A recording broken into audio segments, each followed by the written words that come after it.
Hi, welcome back guys. This is your friend, the D and WhatIf, with another fanfiction. This is the second part of What If Deku Became Batman. All credits for this video go to their respective authors, so please support the real author. Check out the link in the description for more details. Please give this video a like and subscribe to the channel if you want more videos like this. Now let's get into the fanfic.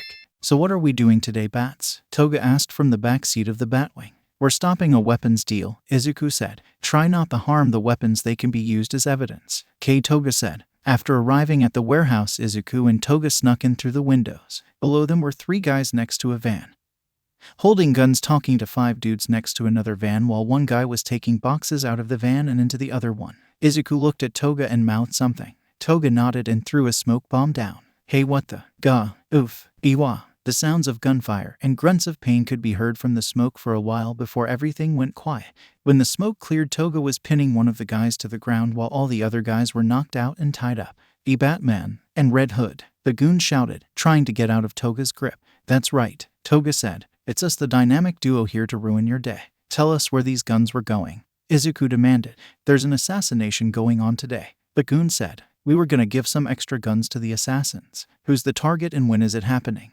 Izuku asked. Mirio Tagata, the goon said. It's happening today. We need to go, Izuku said. Hood, knock him out. Night night, Toga said before kicking him in the head. Oracle, call Mirio, Izuku said. We need to warn him as soon as possible. I tried the minute he said his name, but he's not picking him up, Melissa said. Damn it, Izuku said. Hood, get in the Batwing now. Later at a coffee shop. It's so nice out today, Nejire said, drinking her coffee. Tamaki said nothing as he tried not to get noticed. Yeah, it's great, Mirio said. Well, it's not going to stay that way. Gah, Mirio and Tamaki gasped, turning around to see Izuku and Toga. Oh, it's Batman and Red Hood, Nejire said, seemingly unfazed. Mirio, someone put a hit on you, Izuku explained quickly. We need to get you out of here. Wait, slow down, Mirio said, a serious expression crossing his face. Who? Sniper detected, Melissa shouted. Get down, Izuku said, throwing Mirio to the ground just in the nick of time as a sniper bullet went past his head. Everyone in the surrounding area screamed and ran away as fast as they could.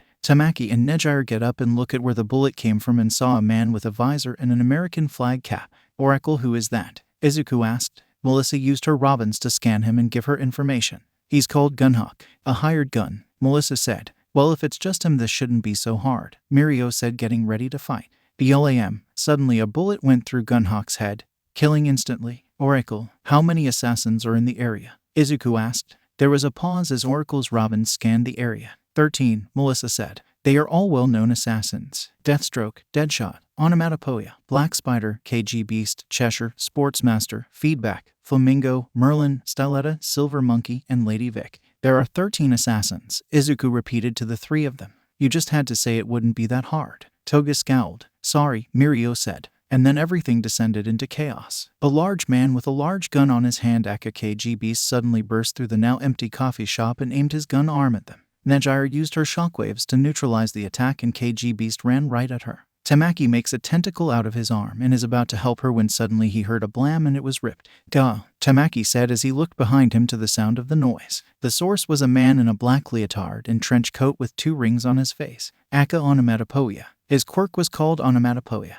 Any sound he makes will turn into an action. If he makes a gun sound, whatever he looks at will be shot by an invisible gun and bullet. Boom, he said. Suddenly the ground they were all under exploded, scattering Izuku, Toga, and Mirio across the battlefield. Nejire continued to fight KG Beast as he slowly tried to walk through her shockwaves. Tamaki recovered from the explosion and regrew his tentacle before sending it Onomatopoeia, who dodged. Meanwhile, Mirio groaned after landing on the ground. He got up quickly as he saw 2 more assassins, Silver Monkey and Styletta, run at him, one with a sword and one with a dagger. Mirio phases into the ground, before quickly popping up to strike the villains, only to find that they both were cut in half. Mirio was shocked, so shocked he almost didn't phase through the sword that was going to cut him in half. Turning around, he saw the culprit. It was a tall man in armor with a black and orange mask. Deathstroke, the world's #1 assassin. Man, you assassins really love killing each other, Mirio said. Only one man gets the money, Deathstroke explained. The man who kills you. Or in other words, me. Suddenly Deathstroke swung his sword in the air, cutting a bullet that was aimed at his head in half. Upon the highest building was Deadshot, the #2 assassin. Sorry, Deathstroke, but the bounty's mine, he said as he took aim and shoot another bullet. Deathstroke sliced it in half and ducked a punch from Mirio. Meanwhile, Izuku was fighting a man in a pink suit and mask known as Flamingo. He dodged a few swipes from his whip and threw a batarang at him, which he dodged before pulling out his gun and shooting at him. Izuku's suit took the bullets and Izuku charged at him and knocked the gun out of his hand.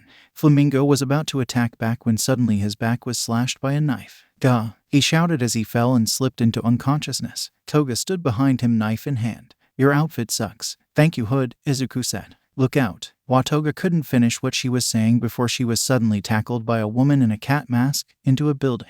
"Hood," Izuku said. Before he could try and help her, he had to dodge a soccer ball. The soccer ball hit the ground behind him, exploding, causing Izuku to go flying back. As Izuku flew, he was suddenly hit hard by a baseball bat into a building. Izuku groaned as he slowly recovered, clutching his back. "So you're the Batman?" Coming up to him was a man in a hockey mask, aka Sportsmaster. "I expected you to be tougher," he said, taking a hockey puck out of one of his pouches. Izuku quickly got his Sportsmaster, took out a hockey stick and slammed the puck at Izuku. Izuku rolled out of the way of the puck, which exploded behind him. He ran as more explosive pucks were launched at him. Izuku took out one of his explosive batarangs and his Sportsmaster was about to launch another puck or threw at the puck, causing a large explosion. "Wah!" Sportsmaster yelled as the explosion launched him through a brick wall. Izuku capitalized and threw a pellet at him, trapping him in foam. Izuku takes a breath and was about to help Toga when suddenly his head felt like it was split open. Izuku yelled as he clutched his head in pain. Behind him was an assassin in a black coat. His name was Feedback. His quirk was Feedback. It allowed him to send radio waves into a person's brain that causes them immense amounts of pain.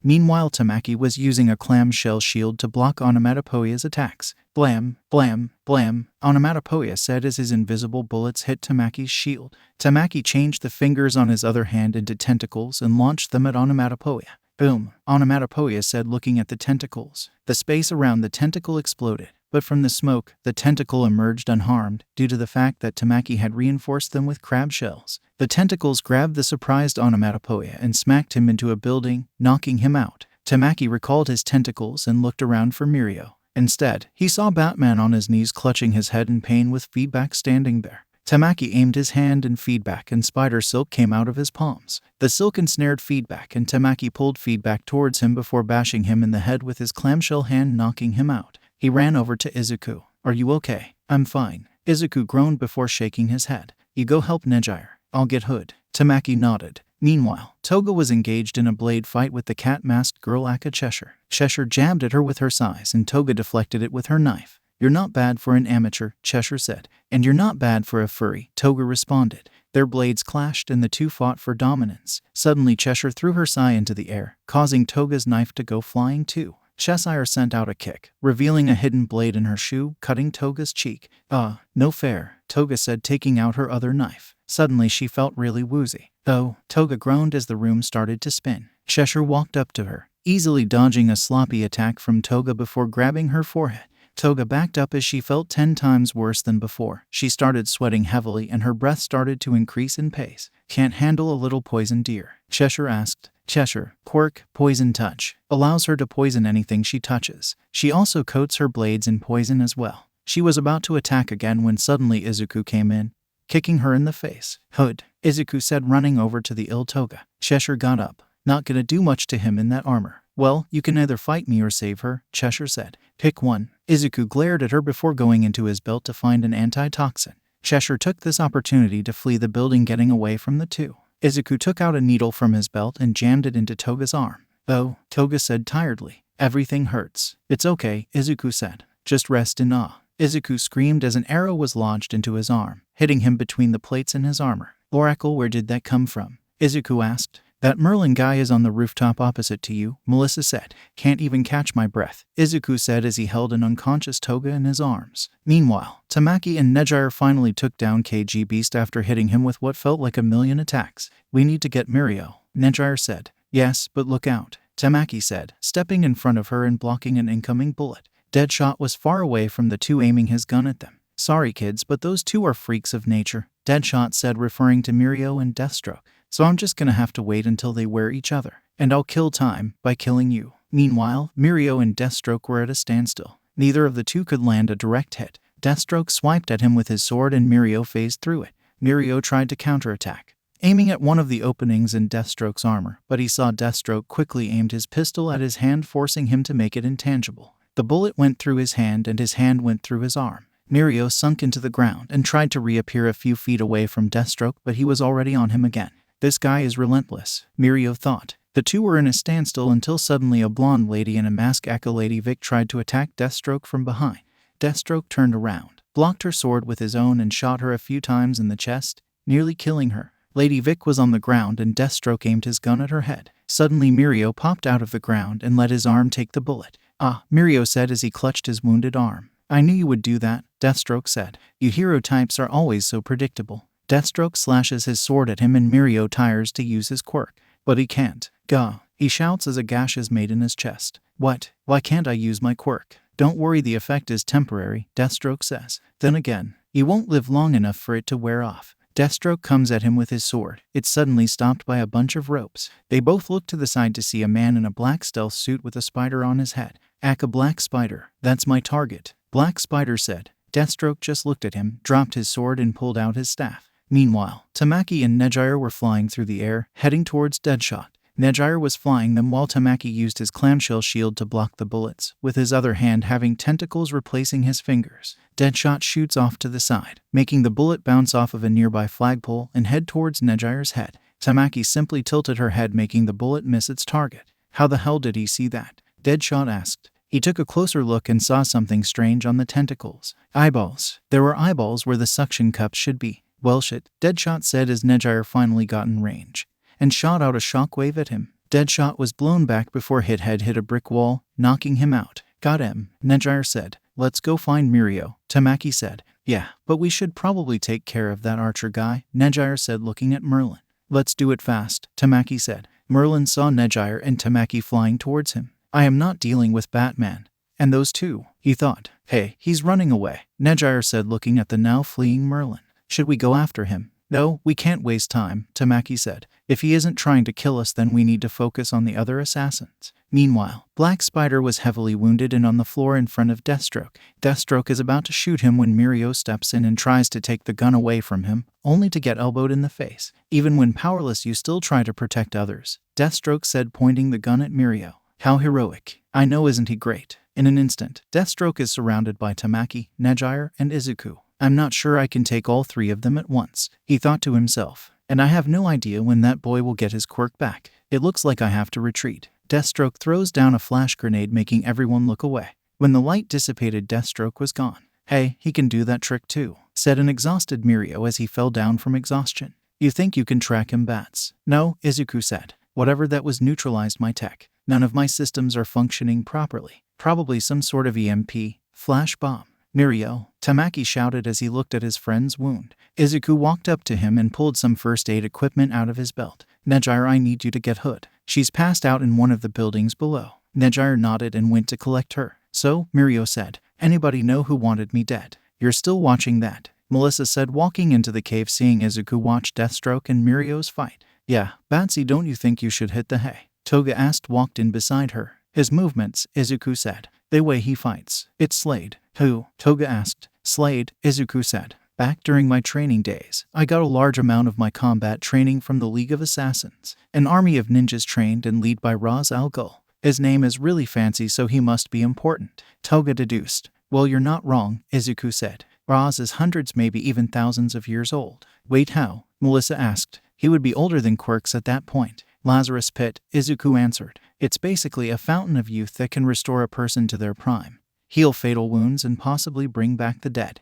Using it, Raz has stayed alive for much longer than anyone should have, and with the League, he has been responsible for many things throughout history. He's even claimed to be responsible for bringing about quirks." "That's insane," Melissa said. "There is just a pit out there can do those kinds of things." "Pits," Izuku corrected. "There are multiple Lazarus pits all over the world, although Raz has found most if not all of them and has guards stationed all around them." "Well, if you kick the bucket, we know what to do, Batsy," Toga said. "I'd rather you not," Izuku said seriously. "The pits have a tendency to drive whoever goes in insane. Looking at Raz, I would rather stay dead." "Let's talk about something else," Melissa said. "What does this have to do with Deathstroke?" "Deathstroke, or rather, Slade Wilson, also trained with the League. Me and him were rivals in a way. Everyone else was nowhere near our level except for Raz, so we often fought each other," Izuku explained. "That being said, I never really beat him. Not when he was using his quirk." "What's his quirk?" Melissa asked. "It's called Enhance," Izuku said. It allows him to enhance any part of his body. He can enhance his muscles to make himself stronger. He can enhance his natural healing ability to heal wounds faster. He can even enhance his brain.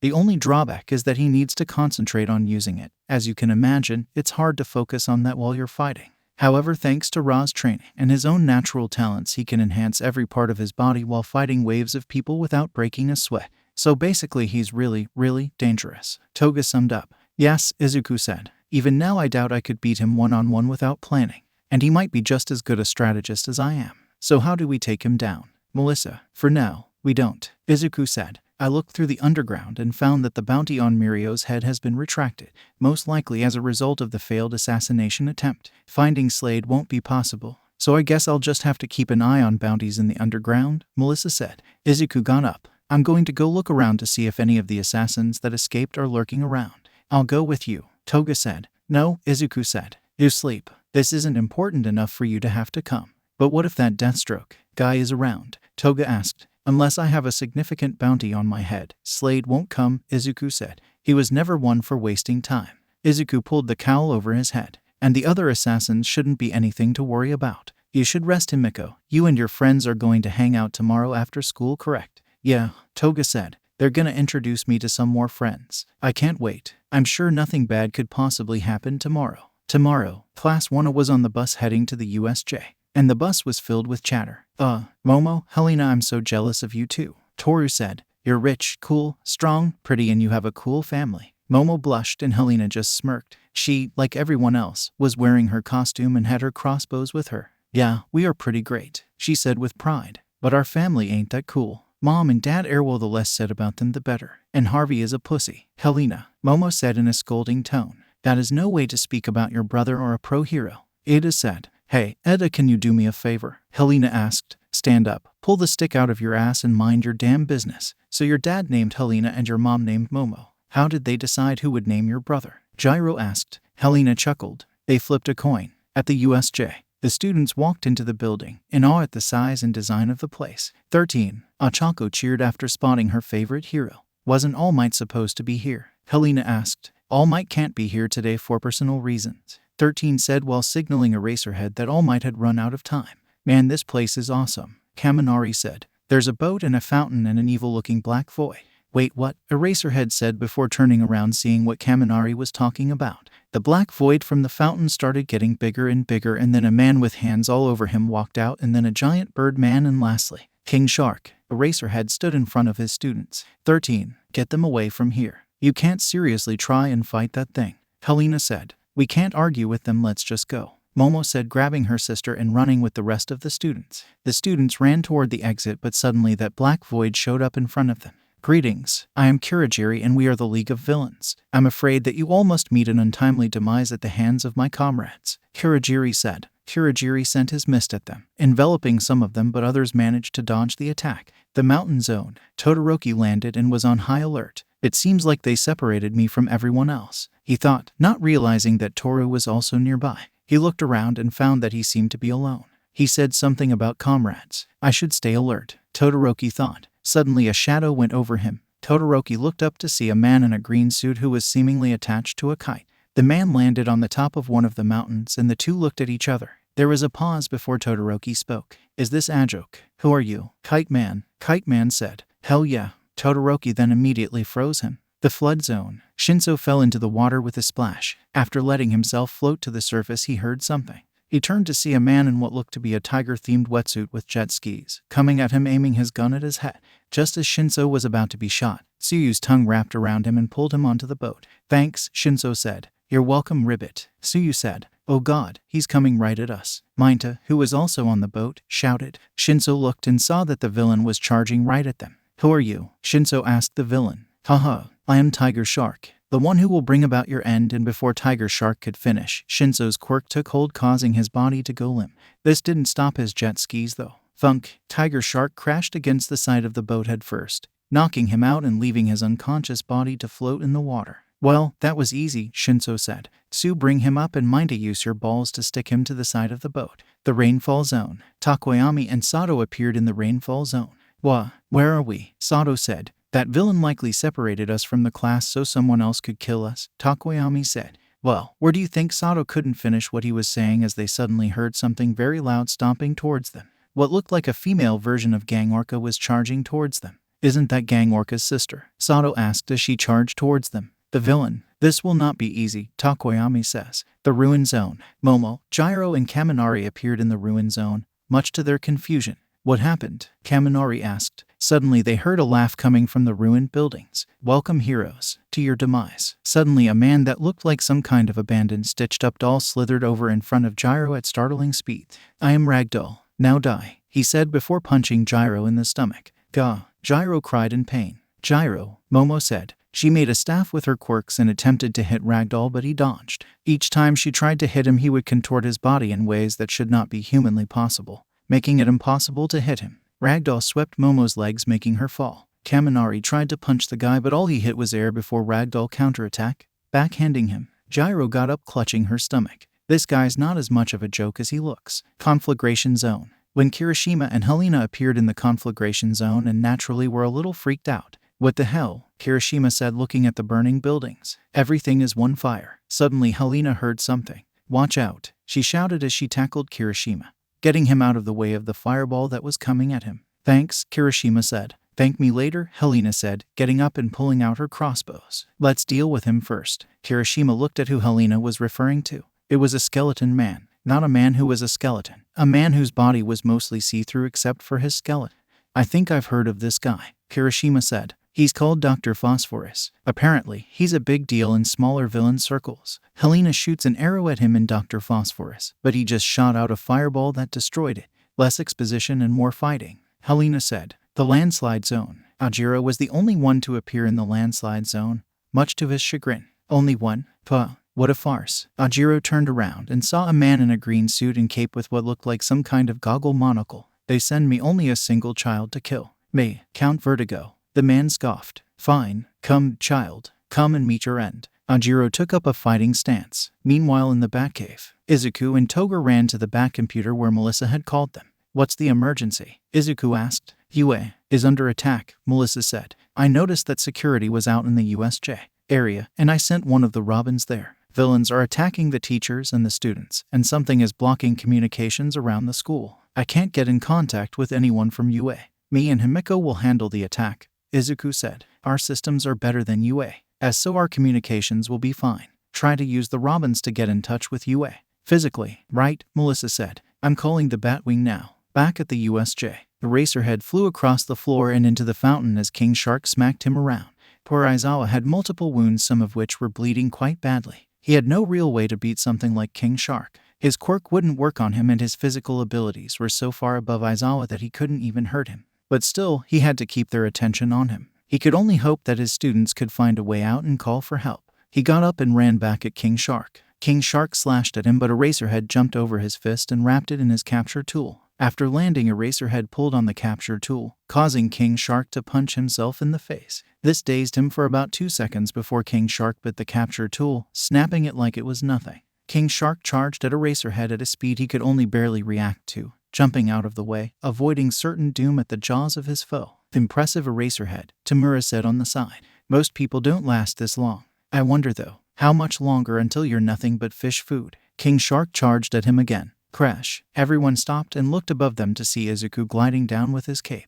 Izuku immediately threw an pellet at King Shark, hitting him right on the nose. Bruh. King Shark roared as the pellet unleashed some kind of fog in his face. He waved his arms around as if he was trying to attack the fog, each swipe getting sloppy and more tired until he fell on his face. Knocked out, Tamura was befuddled. How did you? An improved version of the shark repellent I used against him, combined with sleeping gas, Izuku explained. I suppose I should have expected this from the Batman, Tamura said while scratching his neck. On the bright side, I can finally kill you for getting in the way of assassins. So you're the one who put the bounty out for Mirio, Izuku said. And it looks like you're the one responsible for these monsters too. They're called Nomu, Tamura explained. I call them disturbing, Izuku said. Would you happen to be the one behind Venom as well? It would make my job a lot easier. Who? Tamura asked, being completely clueless about the drug. Never mind, Izuku sighed. Either way, you're going down. Tamura laughed. I don't think so. Nomu, kill him. Bam! Izuku was sent flying, as the Nomu hit him at speeds he couldn't even comprehend.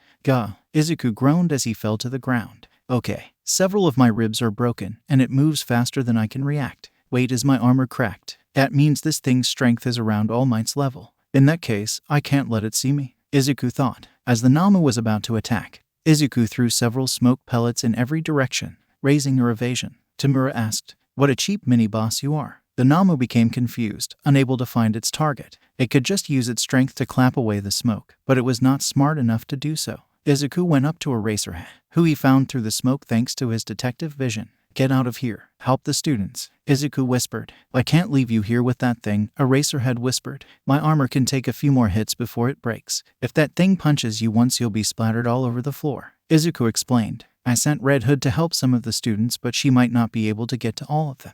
I know you dislike actually doing your job rather than just expelling all your students, but I'm sure that even you don't want them to die." Eraserhead raised an eyebrow at what was clearly an insult to his teaching method but decided to ignore it. Izuku was right and he really couldn't do anything against a foe like this. "Fine, you better not die here," Eraserhead said. "I don't plan to," Izuku said. With that, Eraserhead ran off, leaving him with the Nomu, who was looking around trying to find him. "These things are no longer people, just puppets," Izuku reminded himself. "Oh, for fuck's sake, clap the fog away," Tamura ordered. The Nomu did as it was ordered and clapped his hand, forcing the smoke to disperse. But it still could not see Izuku. "Behind you," Tamura warned. Moving quickly, Izuku climbed the monster's back and stuck a batarang in its exposed brain.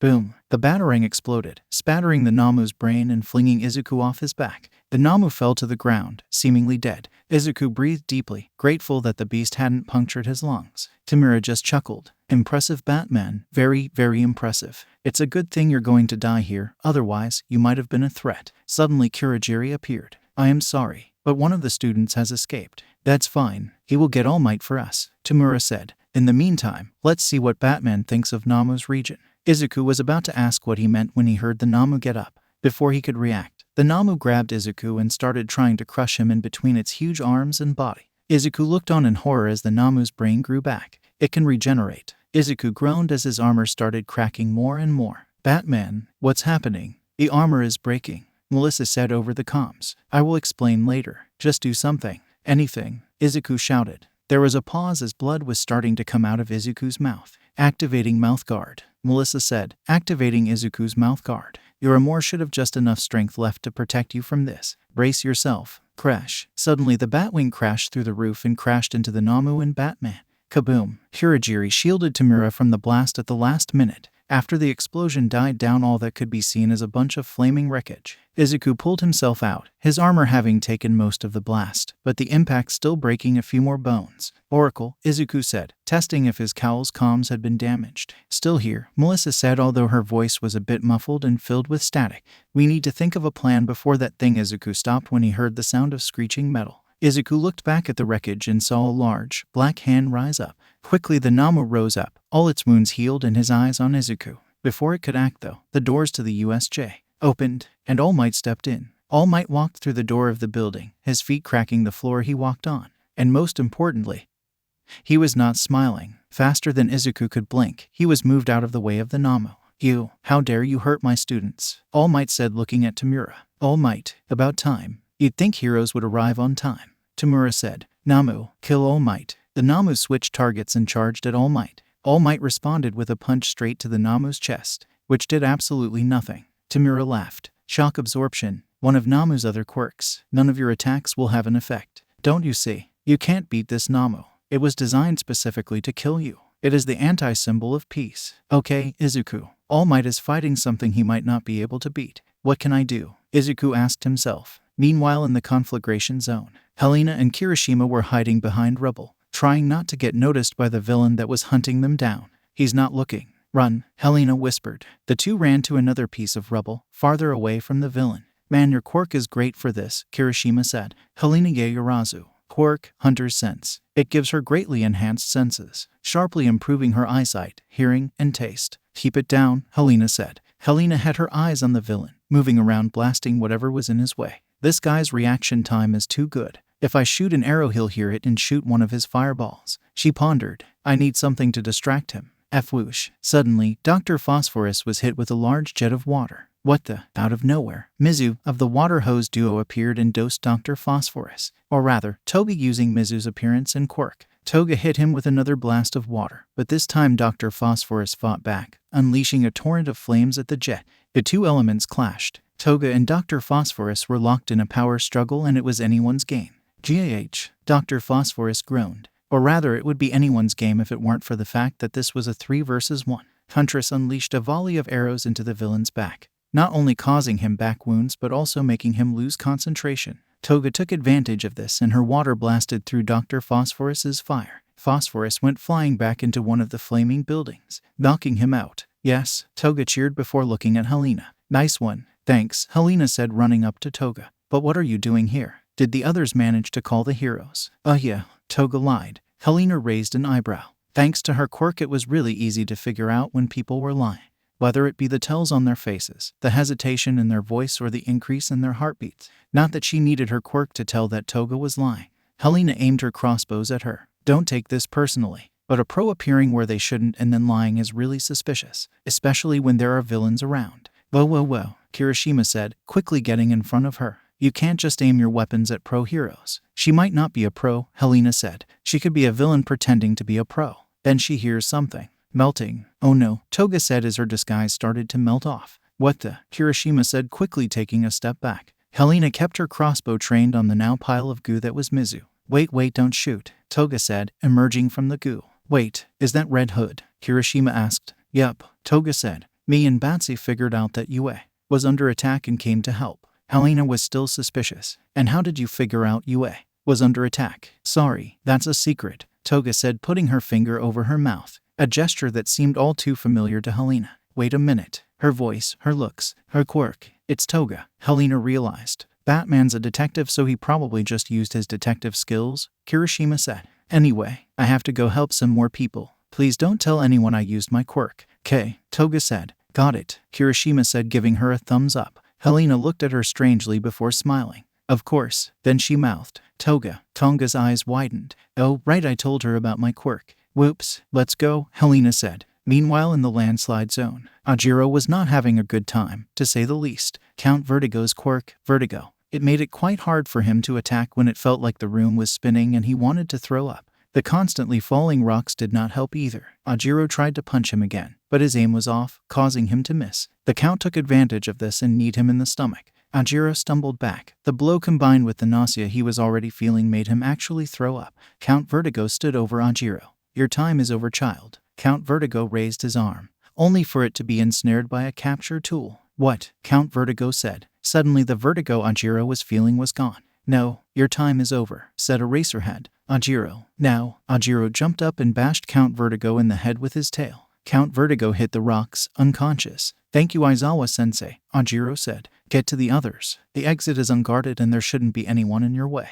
Eraserhead said. Right, Ajiro said. Meanwhile, in the ruin zone, Gah, Momo shouted as she was thrown to the floor. She, Gyro, and Kaminari were rather beat, while Ragdoll didn't have a scratch on him. You guys are way too slow, Ragdoll said, showing off his flexibility. Well, you want to know what isn't slow? Sound, Gyro said, as she plugged her earphone jacks into her speakers and sent out a blast of sound. Ragdoll dodged the sound blast and slithered over to her, wrapping himself around her body. Rah, Gyro shouted as Ragdoll started crushing her. Get off of her, Kaminari said, about to punch Ragdoll. Okay, Ragdoll said, getting off of Gyro and wrapping himself around Kaminari said. Gah, bad move, Kaminari said with a smirk. Human stun gun. Activating his quirk, Kaminari's body was covered in electricity, electrocuting Ragdoll. AHHH. Ragdoll yelled as many volts ran through him. After a few seconds, Kaminari stopped. Ragdoll fell off of him, his smoking body hitting the ground with a thud. Way, Kaminari derped. Phew, Gyro said. Nice job, Buzz for brains. Way, Kaminari responded, making Gyro laugh a little. We got lucky, Momo said. If he hadn't wrapped around Kaminari, then we might not have been able to hit him. Well, your luck just ran out. The two looked behind them to see another villain, seemingly with an electricity quirk, holding Kaminari. You move, I kill him, the villain said. So, it's your lives or his. How about neither? The villain's quirk suddenly stopped working. What? The villain yelled before receiving a kick to the head. Aizawa-sensei, Momo said, running to her teacher. How did you defeat those villains? I didn't, Eraserhead said. Batman is dealing with them. Batman? How did he get here? Gyro asked. I don't know and I don't care, Eraserhead said. What I do know is that you need to go. The exit is unguarded. Right, Gyro, help me with Kaminari. Momo said, picking up her classmate. Meanwhile, in the rainfall zone, Shoto was thrown into a building as Orca's strength far outmatched his. Dark shadow wrapped around her, attempting to hold her but to no avail. Orca ran at Takoyami, ready to strike. "Hey, ugly." She stopped. Turning around, she saw Shinso, who spoke some more. "Yes, you. Tell me, did you become a villain because you wanted attention or because people wouldn't stop making fun of your weight?" Shinso asked. Orca growled. "What did you say, you little?" Suddenly her eyes grayed out and her body went limp. Shinso's quirk having completely taken hold of her. "Thank you, Shinso," Takoyami said. "No problem," Shinso said. "Now how do we take her down?" "Leave that one to me," Shoto said, cracking his knuckles. "That's not going to be enough," Shinso said before turning to Orca. "When I say now, attack her." "I will help," Takoyami said. Shinso nodded, and Shoto stepped up to Orca before gulping down some more sugar. "Now, punch yourself in the face," Shinso commanded. Orca did as she was told, and right as Shoto and Dark Shadow hit her, she punched herself. Orca was sent flying back, crashing into the fake buildings. "That should do it," Shinso said. "You guys should probably leave. I'll go look around for anyone who may still be fighting." "I'll go with you," Shoto said. "No," Takoyami ordered. "Your quirk is going to start tiring you out soon. You should leave while you still can." "I will go with Shinso." Shoto wanted to argue, but he knew Takoyami was right. "Fine," Shoto said. "But if I see any villains along the way, I'm punching him." Back with Izuku, All Might and the Nomu were going at it, but it was clear that All Might was losing. "I need to do something, but what?" Izuku thought. He looked over at Tamura and Kurogiri, and then he got an idea. "Hey," Izuku said, getting both of their attention. He then threw a batarang off to the side of Kurogiri. "Your injuries must be affecting your aim, Batman," Kurogiri said. "Allow me to ahhh." The batarang looped back, hitting Kurogiri in the back, before unleashing an electrical charge. After the batarang stopped, Kurogiri fell down, unconscious. "TCH. Now I have to wait until he wakes up. I was going to leave after we killed you and All Might, but now I'm going to have to kill all the other pros that come in here," Tamura said. "But first, I'll kill you myself." Tamura charged at him, thinking that with his injuries, he could take down Batman with ease. He was very, very wrong. Izuku dodged Tamura's attempt at a lunging grab, grabbed his wrist and slammed his elbow down on his arm, breaking it. "Ahhh." Tamura roared in pain before turning to Izuku with hate-filled eyes. "I'll kill you." Tamura attempted to grab Izuku's head,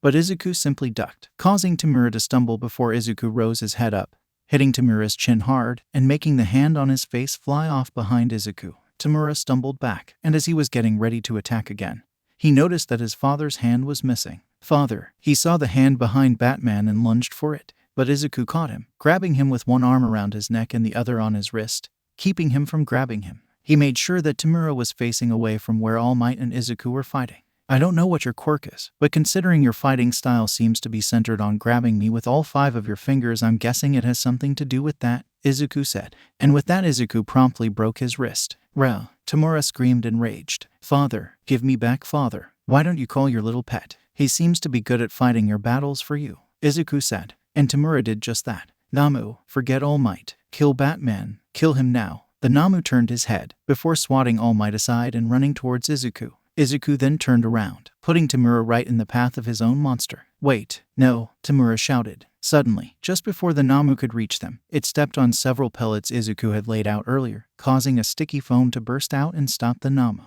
"That will hold him for about 5 seconds, Izuku explained quickly. "I would suggest telling him to stop moving unless you want to be paced." "Nomu, stop. Don't move. Don't move a fucking inch," Tamura said in a panic. The Nomu did as it was told and went completely still. "Thank you," Izuku said. Before Tamura could respond, Izuku threw him to the ground and stomped on his head, knocking him out, and the Nomu just stood there. "All Might," Izuku said, getting the hero's attention. "The fight is over." All Might looked at him confused, before looking at Nomu and then back to him. "Why isn't he moving?" All Might asked. "From what I gathered, these Nomu have no will of their own," Izuku explained. "This one, in particular, was only made to follow orders. Note how it didn't attack you until he ordered it to. He didn't defend the villain until he asked it to kill me." "I see," All Might said. "So you tricked him to making Nomu stop moving, and then knocking him out so he couldn't give any more orders." "Correct," Izuku confirmed. "I already knew that this villain wasn't smart when he revealed he was the one who put out the bounty for Mirio. Because in the end, the reason Mirio was still alive was because the assassins were tripping over each other trying to kill him.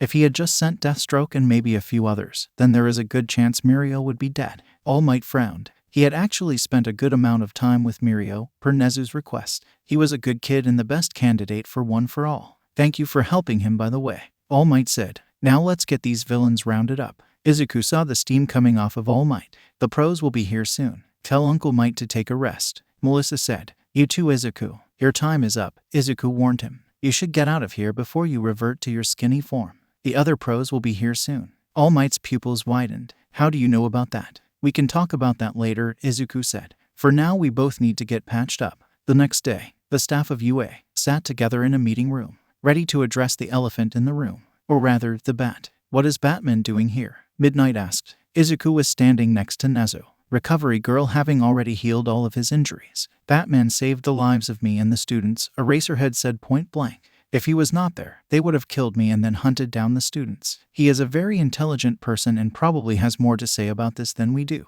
Can we skip the whole "we don't trust him" part? I can't overlook how he knew about the attack and knew about All Might's true form. Midnight said. Batman has access to more information than you may think, Nezu said ominously. He has used this information to benefit this city and its people. That is all we will speak about the matter. There was no room for argument in his tone, so the staff had no choice but to move on. Well, while we're talking about breaches in security, why did you not respond the second after the security went down? Izuku asked. We thought that the system was just malfunctioning. Power Loader said. We were going to fix it, but we had classes to teach. Teaching your classes is more important than the students' safety, Izuku said. If your security goes down even for a second, your main priority should be to get it back up immediately, and barring that you should send pros to make sure that area is secure. Well, we didn't think that anyone would attack us considering our normally impressive security and massive staff of pros, Snipe said. What some people view as an obstacle, others view as a challenge, Izuku warned. And UA is far from impenetrable. It was only a matter of time until someone attacked, and you weren't prepared. Well, pride comes before the fall, Nezu said. We were quite arrogant and our students almost suffered for it. We will have to be more cautious in the future. I would also suggest upgrading your security, Izuku said. I would recommend Shield Tech. Oh, Melissa's company. That sounds like a great idea, All Might said. Anyway, the creature that attacked you was called a Nomu,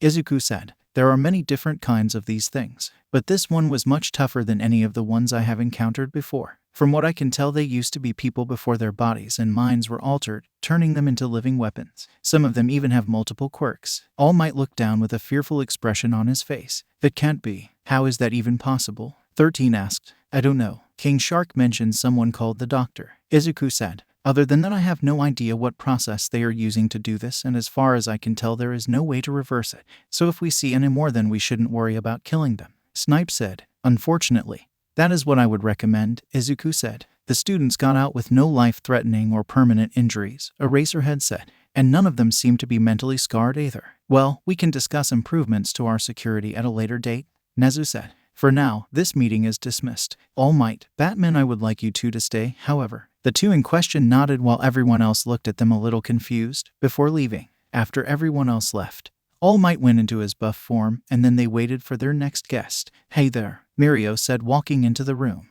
Hope I got here on time. Oh hey, Batman's here. I thought you would have left by now. Hello, young Mirio, All Might said. Please sit down. We need to have a long conversation. Mirio gave them a confused look before looking at Izuku and then sitting down. All Might deflated, exposing his true form to Mirio. What the? Mirio said as his mouth dropped. This is All Might's true form, Izuku explained. All Might nodded. Many years ago I got into a fight with a powerful villain. He injured me almost to the point of death. The doctors were able to keep me alive, but it left me in this state. All Might can use his quirk to continue being the symbol of peace, but only for around 3 hours a day. Nezu continued. His time as the symbol of peace is running short. Mirio's eyes were wide. Wow, that's a lot to take in. I guess if All Might isn't going to be able to fight, then I'll have to step up my game. You're correct, but not in the way you're thinking, Izuku said. What do you mean? Mirio asked. Mirio, you have been chosen to inherit my quirk, All Might said. There was a pause before Mirio said. Many years ago, back when quirks first appeared, there were 2 brothers. All Might explained. One of them was known as All for One. He was a notorious and powerful villain. With the ability to take and give quirks, he became the biggest villain that had ever lived. His younger brother, however, was weak and quirkless but had a strong sense of justice. He opposed his brother's criminal actions at every step. His brother forced a power stockpiling quirk on him. To this day, it's unknown whether it was supposed to be a gift or something to make him submit. However, as it turns out, the younger brother did have a quirk, one that allowed him to pass his quirk down to others. The quirks fused and created a new quirk, which he dubbed One for All. This quirk was passed down through generations, each user adding power to it. until it went to me. I took down and ultimately killed him. But now it seems like he's back somehow and just as dangerous as ever, and I am not sure I can stop him. However, you young Mirio can. You are the perfect successor. Mirio Tagata, will you take my quirk? Mirio's head was spinning. This was so much to take in. After taking a second to absorb all this information, Mirio answered, perfect. Now wait, what? All Might said in disbelief. Izuku and Nezu were also in shock from Mirio's answer. I'm flattered, but I want to be number one with my own power, Mirio said. Besides, maybe if you give that quirk to someone with a weaker quirk but is just as heroic, we can have more capable, powerful heroes instead of just one really powerful hero. You don't understand, Mirio, Izuku said. One for all is not something that can just be given to anyone. Not only do we have to find someone incredibly heroic, we also need to find someone whose DNA is compatible. What? All Might asked. Or right, we forgot to explain this to you, Nezu said. While Batman was analyzing your DNA, he found out something interesting about One for All. Some people's DNA is more compatible with One for All than others, Izuku explained. Back then, this wasn't too much of an issue. However, with how much One for All has grown in power, if someone with a low compatibility were to use it, there would be drastic consequences. If you have a 0% compatibility, you would explode the minute to gain the quirk, killing you and probably everyone in the city you're in,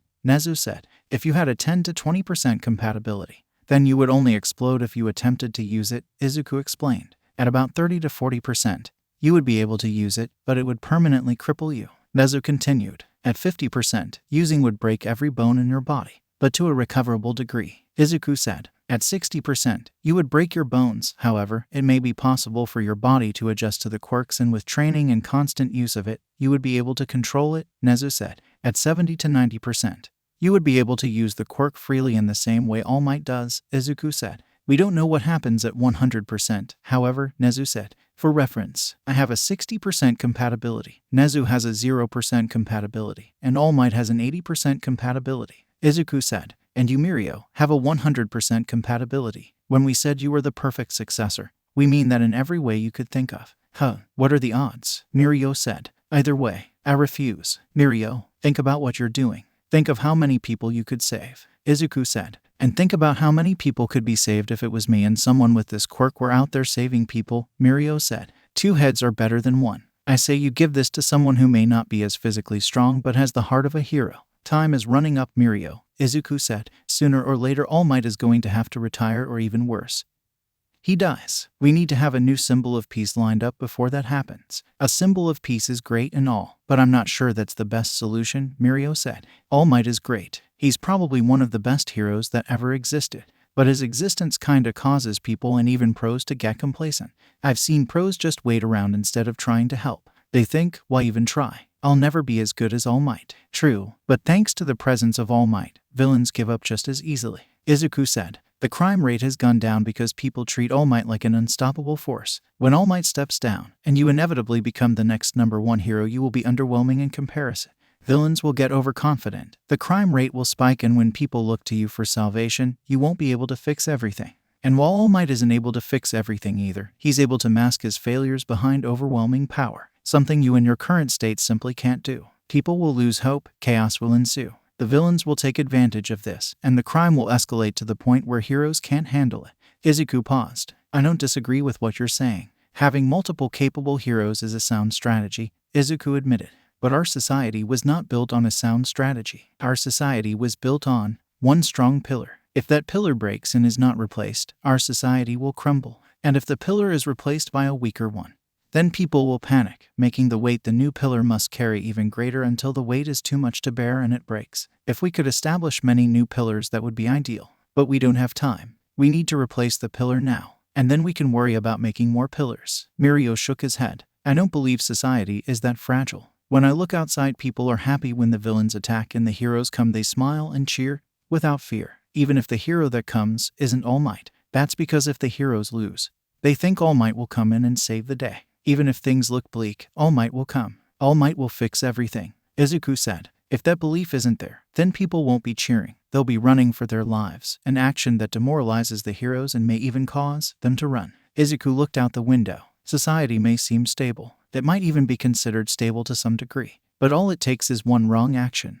one bad day, and everything changes. Seeing the symbol of peace fall, losing your home, hearing the sound of a gun go off, and seeing your mother's dead body hit the floor. The tension in the room increased, as the tone Izuku used and the clenching of his fist clued everyone on the fact that that last statement was personal. No one else in the room spoke for a while, trying to wait out the tension. Eventually, Mirio spoke. Batman, you're talking about All Might like he's a drug. And if that's the case, then I definitely can't accept. Society should not be reliant on just one person. Tamaki, Nejire, everyone in my class, all of the first years. It would be unfair to have all their hard work overlooked. Even if society falls like you said, me and all the other heroes will be there to pick up the pieces and defend the people. Izuku was about to speak, but All Might spoke first. If that is how you feel, then we cannot force you. All Might sighed. But if you ever change your mind, then please let us know. Mirio nodded. Thank you. And with that, he phased to the floor. Izuku grit his teeth. That naive idiot. Does he know what he's done? It's unfortunate. But we can't force him. All Might said.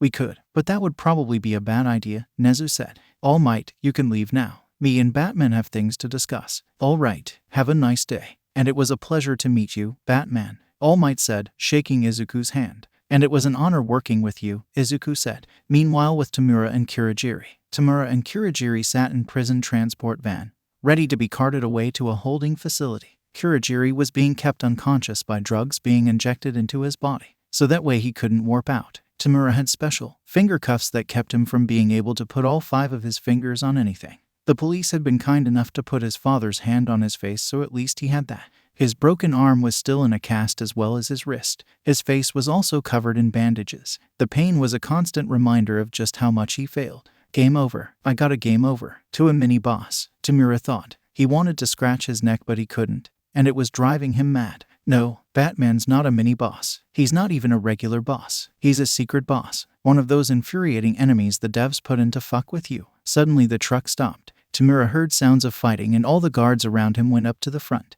After a few seconds, the fighting stopped, and then Clayface walked into the back. About time, Tamura said. If Clayface could roll his eyes, he would. Clayface turned his hand into an axe and broke Tamura's cuffs. Looks like Batman beat you up pretty bad, Clayface said. Don't worry, I don't think any amount of punching could make you uglier than you already are. Do your job, Clayface, or do we need to throw her into a cement mixer to remind you of your place? Tamura threatened. Clayface glared at him, but said nothing, before going to release Kurogiri. Once Kurogiri wakes up, we can leave, Clayface said. No one knows the truck's been hijacked, so we got plenty of time. Great, Tamura said sarcastically. Meanwhile, with All for One. Well, that could have gone better. All for One said. That is an understatement. We lost the Nomu, King Shark, as well as many other potential members, said an unknown bald man in a lab coat. Yes, the loss of that Nomu, in particular, is a big loss, after all the resources that went into it, the doctor said. At least we were able to recover Tamura and Kurogiri. All for One said. I suppose we will just have to alter our plan. How should we attack UA? Next, do you have any suggestions? Hugo Strange shook his head. We don't. All for One said in a confused tone. We've given away our advantage. They know about the League, they know about the Namus, and they likely know that you are alive. Strange said. We've established ourselves as a threat, and Batman is likely going to start focusing on us, and that is not good. Batman looks through the shadows and forces things into the light. They are likely giving one for all to Mirio Tagada as we speak, and we currently have nothing to combat that. For now, we need to go back into the shadows and wait for an opportunity to strike. So you're suggesting we lie in wait and build our strength? All for One asked, seeing as we are at a disadvantage and can't risk being exposed. I agree. Tamura will not be pleased though. Strange chuckled. He will learn, old friend. He will learn. For now, let us search for new recruits. Meanwhile, elsewhere, Helena sat on a park bench alone, waiting for someone. Where is she? Helena asked herself. How is she this late? I stopped for ice cream. Helena screamed, quickly looking behind her to see Toga standing there with an ice cream cone. How did you do that? Helena asked. No one had ever managed to sneak up on her before. I'm really sneaky, Toga said cheerfully. I can see that. Or I guess I should say, I couldn't see that. Helena sighed. So why do I want to keep my secret? Toga asked, taking a lick of her ice cream. Money, power, me. What? No.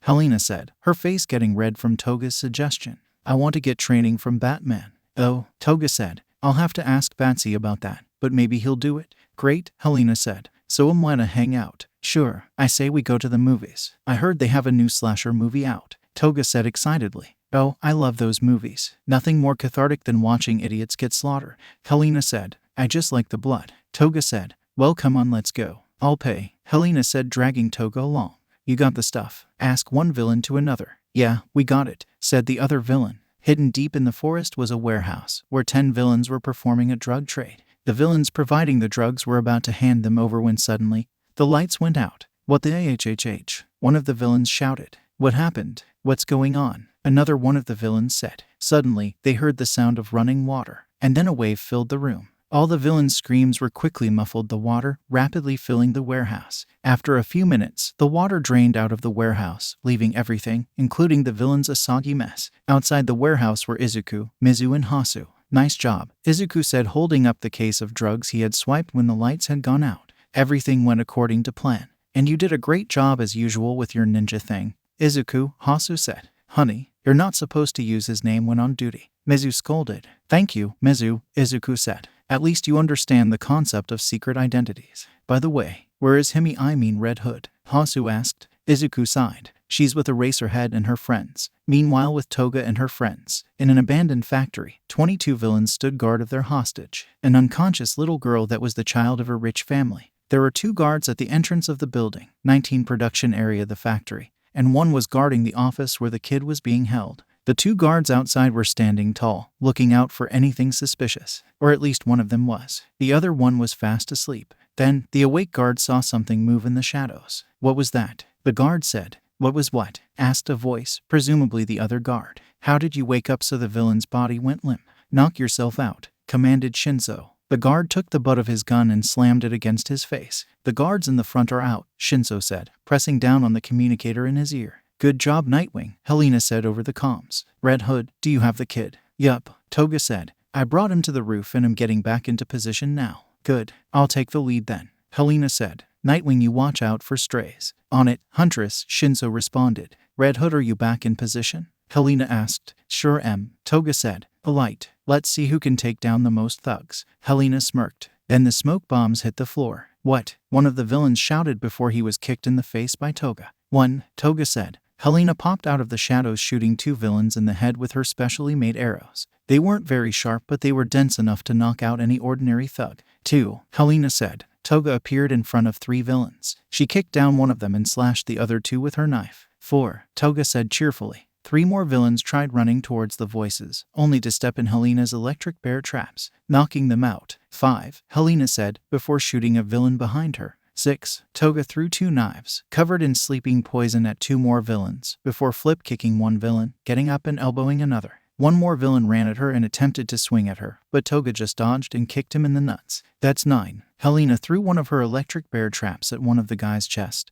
before dodging a hail of bullets and shooting 2 more thugs. I'm at 9 too. 1 more. The last villain had enough common sense to get the hell out of there. He ran for the exit, but was shocked to find Shinzo waiting for him with his capture gear and electric eskrima sticks. That's 3 for me. Awa, Toga and Helena groaned. Damn it, Shinzo, now we're tied. Suddenly an idea came to Toga, making her smirk deviously. I mean, technically, since I took out the one who was guarding that kid, I took down 10. That doesn't count, Helena said. That was before we started. It was before you started. Hood just started sooner, Shinzo said with a slight smirk. Oh, go fuck yourself, bird boy, Helena said, giving Shinzo the finger. Hood, Izuku said over the comms. Hurry back, or you're going to be late. Oh crap, Toga said. Guys, we have to hurry up or we're gonna be late for the party. Back with the water hose duo. Come on, Kota, don't fuss, Mizu said as she finished putting her 10-year-old son in a tux. After Izuku dropped them off at their house, they started getting ready immediately. I hate this, Kota said. Why is Uncle Izuku forcing us to wear these stupid clothes? I don't like them either, but it's Melissa's birthday.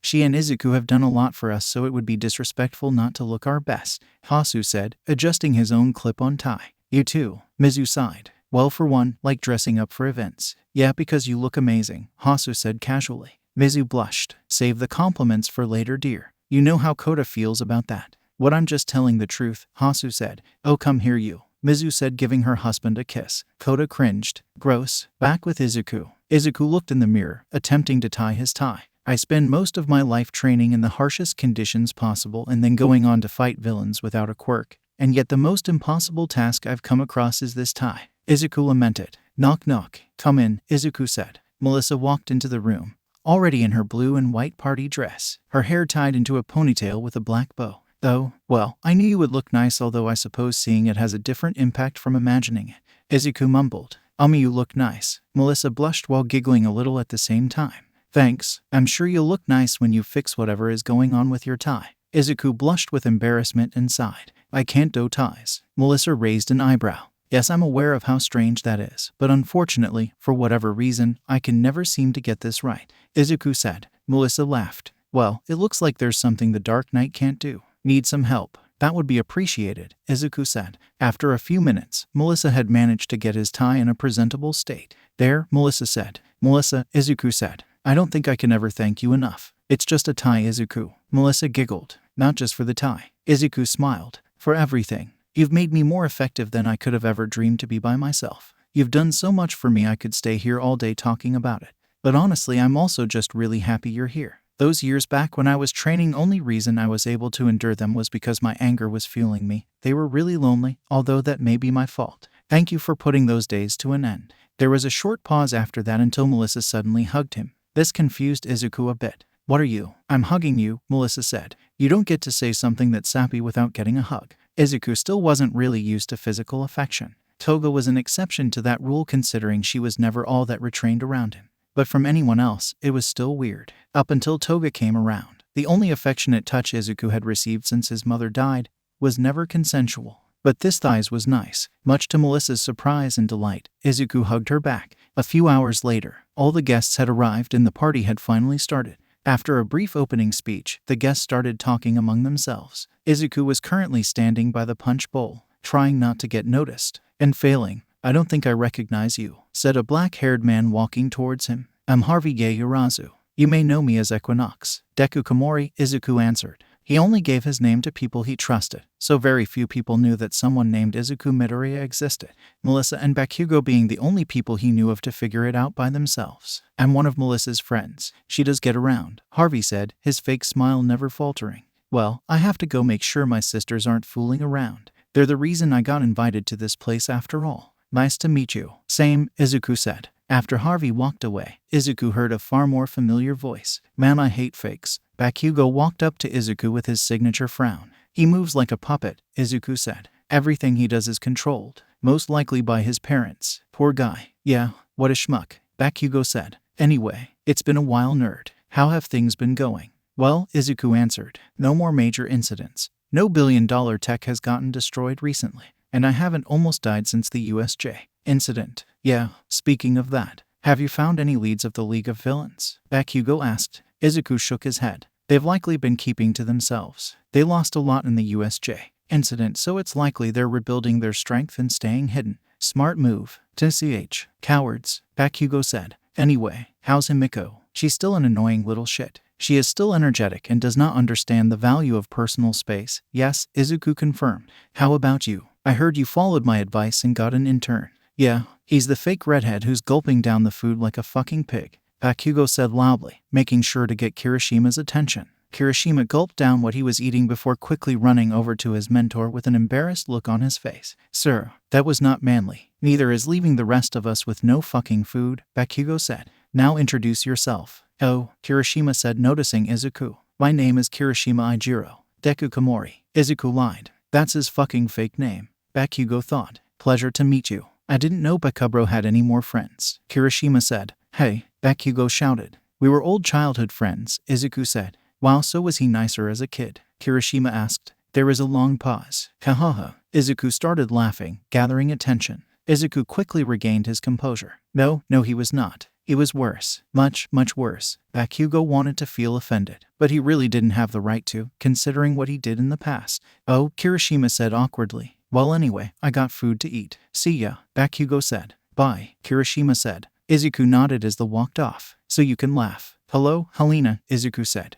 Nice to see you, bats. Or should I say, Deku, Helena said. That could not be any faker if you tried. Seems to fool people well enough, Izuku said. How did you figure out it was me? Voice modifiers can fool normal ears, but if I listen carefully, I can hear the real voice in there thanks to my quirk, Helena explained, once again proving that your best work would be undercover work, Izuku said. So you're gonna tell me what your real name is? Helena asked. It's Izuku. Izuku Midoriya. Toga whispered into her ear. Izuku gave Toga a disapproving look, but she just shrugged her shoulders. She already knows what you look like. Izuku sighed. He didn't really like that Helena knew about all this, although he was happy to train her. That Shinso kid would even join in on occasion. Speaking of Shinso, he could faintly see him talking to Kota and on the other side of the ballroom.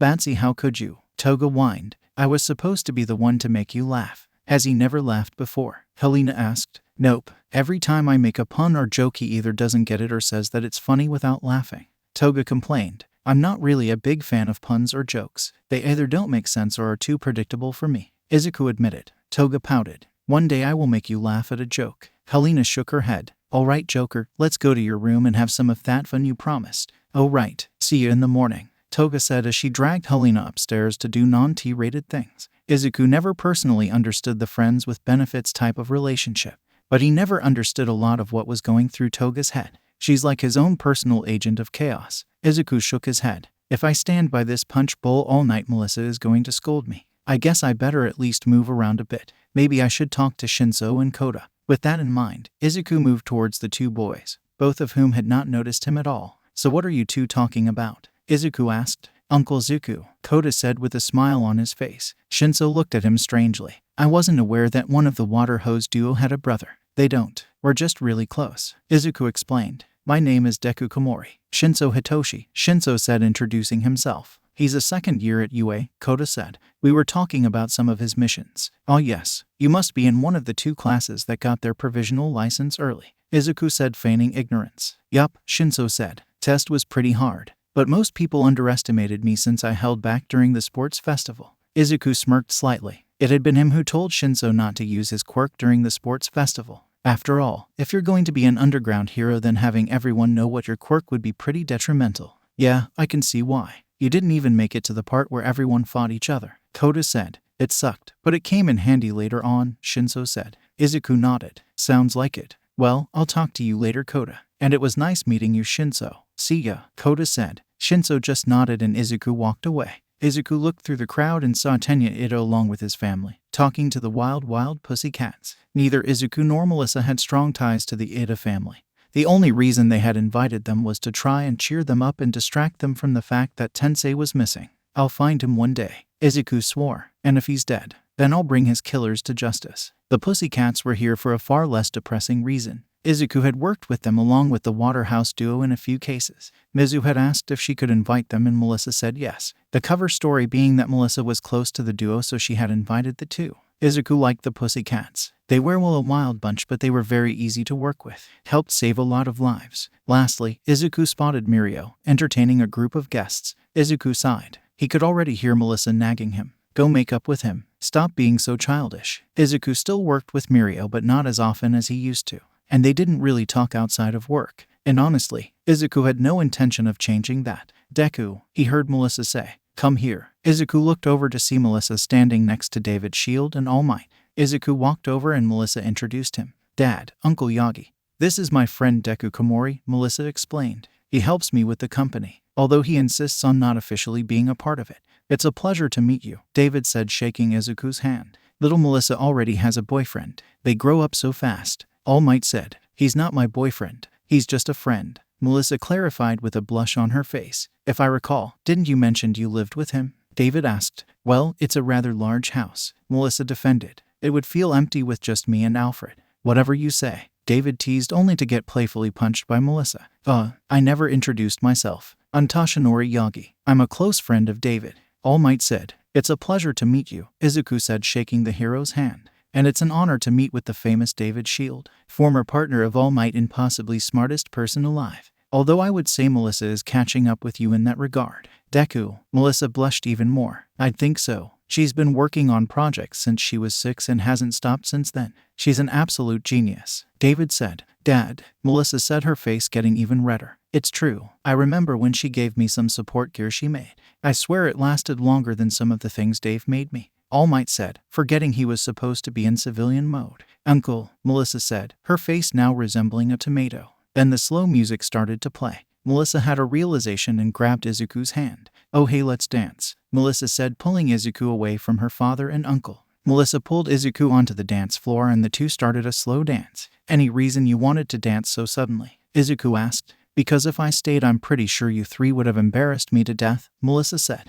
So you figured the less embarrassing option was to pull me into a typically romantic dance with typically romantic music. In the middle of the dance floor, Izuku said, pointing out the obvious flaw in her rushed plan. Melissa realized this and her face went back to its tomato-like state, not wanting to see the stares they were definitely getting. She buried her head into Izuku's chest. That's probably not helping, Izuku said, himself blushing a fair bit. Probably not, Melissa said. But you know what? Screw it. Let's enjoy the moment. Izuku looked momentarily shocked before giving her a shy smile. If that makes you happy. Toga, Helena, and Shinso were running across the rooftops on their normal patrol route. Man, this is boring, Toga complained. I prefer to use the word peaceful, Shinso said. That's because you're a boring dude, Helena said. I'm with Hood, we need some action. Toga looked around. Hey, that's a museum. Yes, what's your point? Shinso asked. Well, isn't that one of the places villains normally try to steal from? Toga asked. I bet if we stay around there, we'll find some villains. That is the dumbest and she's gone. Shinso sighed as he watched her run off. I guess we're taking a detour, Helena said, following her. Shinso shook his head and followed the two over to the museum skylight. Inside the museum was nothing. See, nothing, Shinso said. Let's go. Come on, just wait a little. Toga whined. It's not like we were doing much before. Helena shrugged. Shinso face-palmed, but didn't leave. A few minutes passed, and just as they were about to give up, something moved in the shadows. Then 3 figures walked through the museum. I knew it, Toga said in a combination of a scream and a whisper. That is the most convenient bullshit I have ever seen in my life, Shinso said, in disbelief. Hey, look on the bright side. Now there's ass to kick, Helena said while pulling out her crossbows. Nightwing, take the vent. Huntress, you charge in and I'll follow you while I'm invisible, Toga said. Shinso nodded and ran towards the ventilation shaft. Helena smirked and shot the glass before jumping down into the medium, with Toga following. Helena landed on her feet and aimed her crossbows at the 3 villains. Freeze. The 3 in question were Hero Killer Stain and Ray Todoroki, as well as some guy dressed up as the Grim Reaper with a scythe to boot. Okay, Ray said coldly. She brought her foot forward and in what felt like an instant, Helena was encased in a large block of ice. Amateur, Stain said. If she is here then there could be other heroes around, Ray said. We need to move quick. Toga came out of hiding and slashed Ray in the back. No one freezes my friend. Ray went flying forward into the frozen huntress. Stain pulled out his swords and attacked Toga so fast she could barely react. Toga grinned, before making a fake surprised face. Oh no, what's that behind you? Stain grunted, before using his superior strength to push Toga back. How dumb do you think I am? Toga flew back, doing a flip midair and landed on her feet. Oh, I know what's on your back. A high-voltage batarang. Stain quickly looked to see that Toga had indeed snuck a batarang on his back. Before he could even try and remove though, it went off and shocked the hero killer. Hee, bet that was shocking. Toga punned. Now time to wah. Suddenly the Grim Reaper villain popped up behind her and slashed her back with his scythe, sending Toga flying. Toga tumbled back before hitting a wall. Oh, Toga got up and looked at her back. There was a large gash in her hoodie and armor, but lucky it didn't manage to hit ant flesh. Toga looked back at where she was standing a second ago, but the villain was gone. He either has an invisibility quirk or teleportation quirk, Toga deduced. Either way, people with those kinds of quirks. Toga ducked under a side swing from behind and slashed the villain with her knife. Like to attack from behind. The Reaper villain growled in pain, before sinking into the shadows. Literally. Oh, so he can move through shadows, Toga thought. Then his next attack will probably be from below. Toga moved out of the way as Reaper did exactly what she thought he would, jumping out of the shadow on the ground. Haha, too slow, Toga teased. Suddenly a sword was held to her neck. No, you're too dumb. Stain, who had recovered from his little shock, was now holding Toga with a blade to her neck. Awa, you're no fun, Stainy, Toga whined. Meanwhile, Ray recovered from Toga's attack, freezing over the gash in her back and pulling herself up with the ice. Are you okay? Stain asked. I am fine. Let us continue the mission, Ray said. Hey, you're Ray Todoroki, Toga said. What's an escaped mental patient doing all the way out here with such inconspicuous company? My name is not Todoroki, Ray said, venom dripping from her ice-cold tone. You may refer to me by my real husband's name. Freeze. Ook. Toga raised an eyebrow in confusion. Well, Mrs. Freeze, what are you doing here tonight? Why would I tell you? In fact, we've wasted too much time already, Ray said. Reaper, with me. Stain, you hold her until we've gotten what we need. Toga tilted her head down, making sure no one could see her mouth. But if you do that you'll miss the surprise, said Toga's voice. Ray stopped and gave Toga a cautious look. What surprise? Then her body went limp, and her pupils widened out. What did you Stain yelled, as Shinso snuck up behind him and jabbing him with his taser eskrima sticks. After electrocuting Stain for a few seconds, Shinso pulled back his weapons and Stain fell to the floor. Freeze the Reaper guy, Shinso commanded. Ray turned her foot towards Reaper and sent an ice attack at him. Reaper barely managed to sink back into his own shadow before the ice could hit him. Reaper appeared a few feet away from Ray, and Ray just sent more and more ice at him. We need to keep him from using the shadows, Shinso said. Got it, Toga said. Just as Reaper appeared out of another shadow, Toga threw a flash grenade.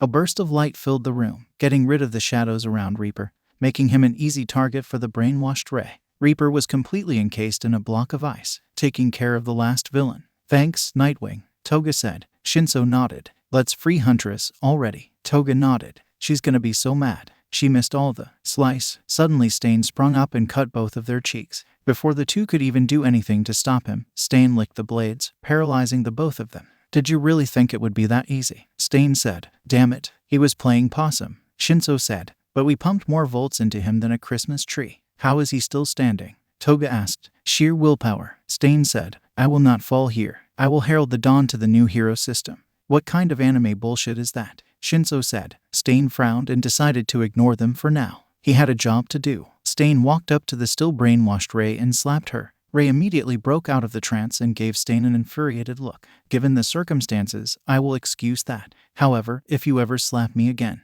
I will kill you. Stain just rolled his eyes. Yeah, sure, whatever. Just unfreeze Reaper. Ray raised her hand up to the block of ice and it quickly began to melt. Eventually, Reaper was freed and fell onto the wet floor. Let's go, Ray said, walking away. The two followed her, walking through the museum until they reached their prize. We came here for a diamond, Stain said, looking at their so-called prize. It was what looked like a large diamond behind a display case. However, it seemed to give off a soft glow. It's not a diamond, Ray clarified. It's a krypton. It's an extremely rare mineral that has so much untapped scientific potential, and it is essential in order to complete the device. Couldn't Anarchy have just bought some? Stain asked. Like I said, it is extremely rare and very valuable, Ray repeated. The government likes to hoard this stuff and Shield Tech has bought all the publicly available samples. So we had no choice but to take this one. Wanting to get this done fast, Ray placed her hand over the glass case and froze it over. Stain hit it with the hilt of his sword, causing it to shatter. Ray grabbed the krypton and looked at Reaper. Get us out of here. Reaper nodded and three moved into the shadows. Reaper grabbed onto them and they all sunk into the shadows. A few hours later, Izuku watched as police swarmed into the museum,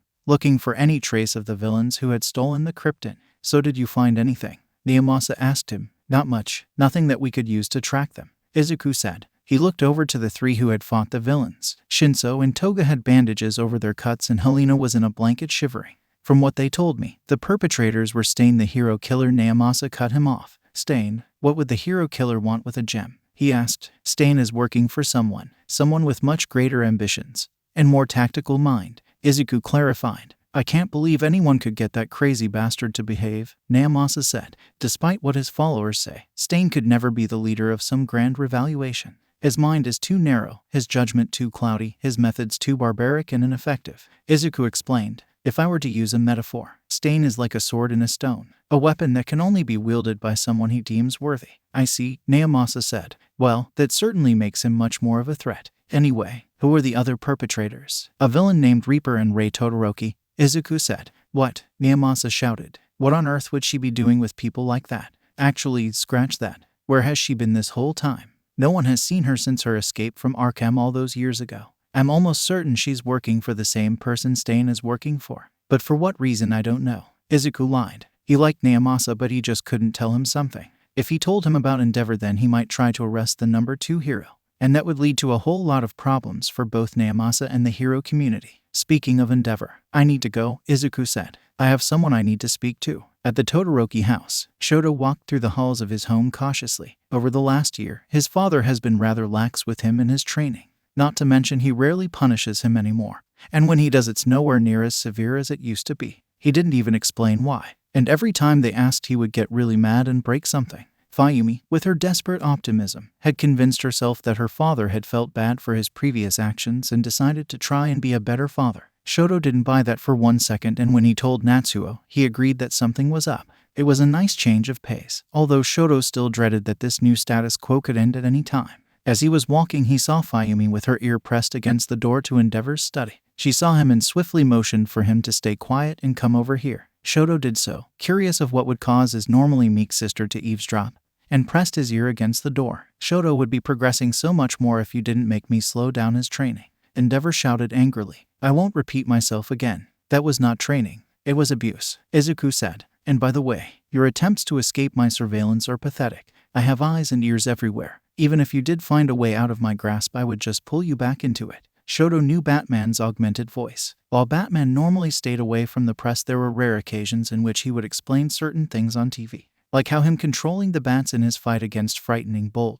was not a quirk, but rather him using a sonic emitter to manipulate their sonar. The questions were, why is he here and what is he talking about? I don't understand why you still take money from me, Endeavor shouted. It's clear you have far more money than any hero agency on the planet. Because it makes you angry, Izuku explained clearly. In all honesty, Endeavor, you're a tool, but a very useful tool. While your crimes are inexcusable, I'm willing to somewhat look over them if it means saving lives. However, I will not allow you to torment your family any further. If I find that you have continued your deplorable actions, then I will not hesitate to end your hero career and have the police take your children far, far away from you. Suddenly everything made sense. Shoto had always wondered how the world's greatest detective, known for exposing the crimes of pro-heroes, never managed to figure out that the number 2 hero was an abusive asshole. The answer was, he did know, and he put a stop to it. That also explained why his father would ever work with the water hose duo. Batman must have forced him. He had so much dirt on him that Endeavor had no choice but to do whatever he wanted. The thought of his father being powerless before someone who was known for not even using a quirk,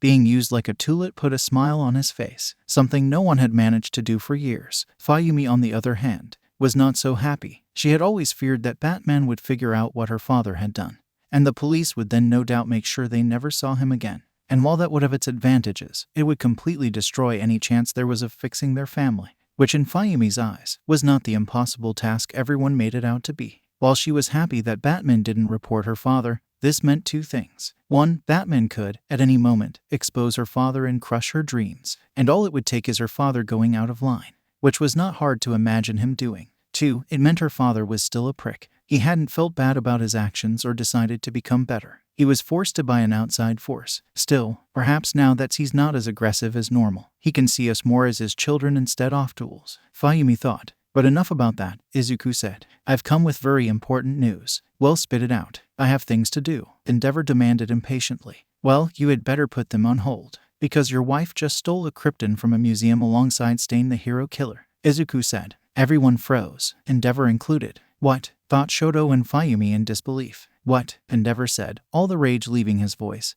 his tone shifting to pure shock. Your wife is working with Stain. And not just him, she is most likely working with more villains, under a very powerful one. Izuku explained. If I had to guess, she most likely wants to kill you. Nah, that's not Ray wouldn't, Endeavor said in shock. We have witnesses. She even used her quirk, Izuku said. That poor woman who you drove insane is likely coming back to return all the pain and suffering you gave her. And she has the backing of many dangerous villains. Todoroki, I will say this once. If she kills a single person, I'm holding you responsible. That means everything you've done will be exposed. Your hero career, over. Your children, taken. Everything you own, gone. And I will do everything in my power to make sure you get locked away. For as long as possible. Understood. There was a long pause before Endeavor said, understood. Good. Now before I go. Hood said that Ray talked about someone called her true husband, and called herself Mrs. Freeze. Izuku revealed. Do you know anything about that? There was another long pause before Endeavor spoke again.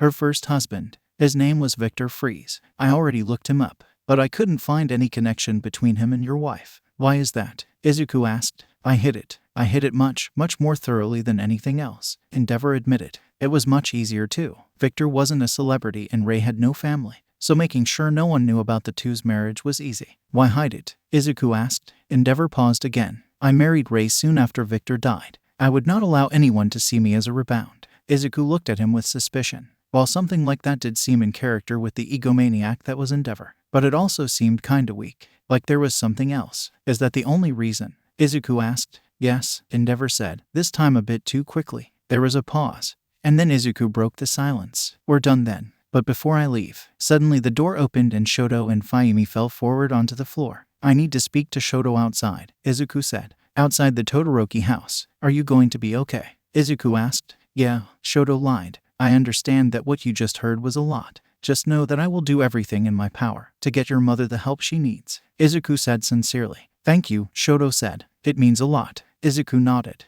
Now that the niceties are out of the way, time to be the Dark Knight. You don't use your fire. Why? Izuku asked, acting like he didn't already know. Simple. To spite him. When I become #1 hero without his power, I will be rejecting my father, Shoto said. That is the dumbest thing I have ever heard. Izuku deadpanned. Shoto looked at him in shock. He had expected him to understand, seeing as they both seemed to hate his father. First off, when you become #1, that is the most condescending thing I have heard in weeks, Izuku said. There are tons of heroes who are above you in skill, power, etc. The fact that you think you can be #1 with half a quirk is an insult to every pro hero out there. It's also an insult to everyone with a weak quirk or no quirk at all. People who wouldn't have died trying to get half of what you have. If you're trying not to be like your father, lose the atrocious ego. Shoto wanted to say something, but Izuku sent a spine-chilling glare at the boy. I'm not done, Izuku said. Secondly, you're rejecting your father by doing what he wants, but in a different way. That is stupid and childish. You want to be the #1 hero and surpass All Might.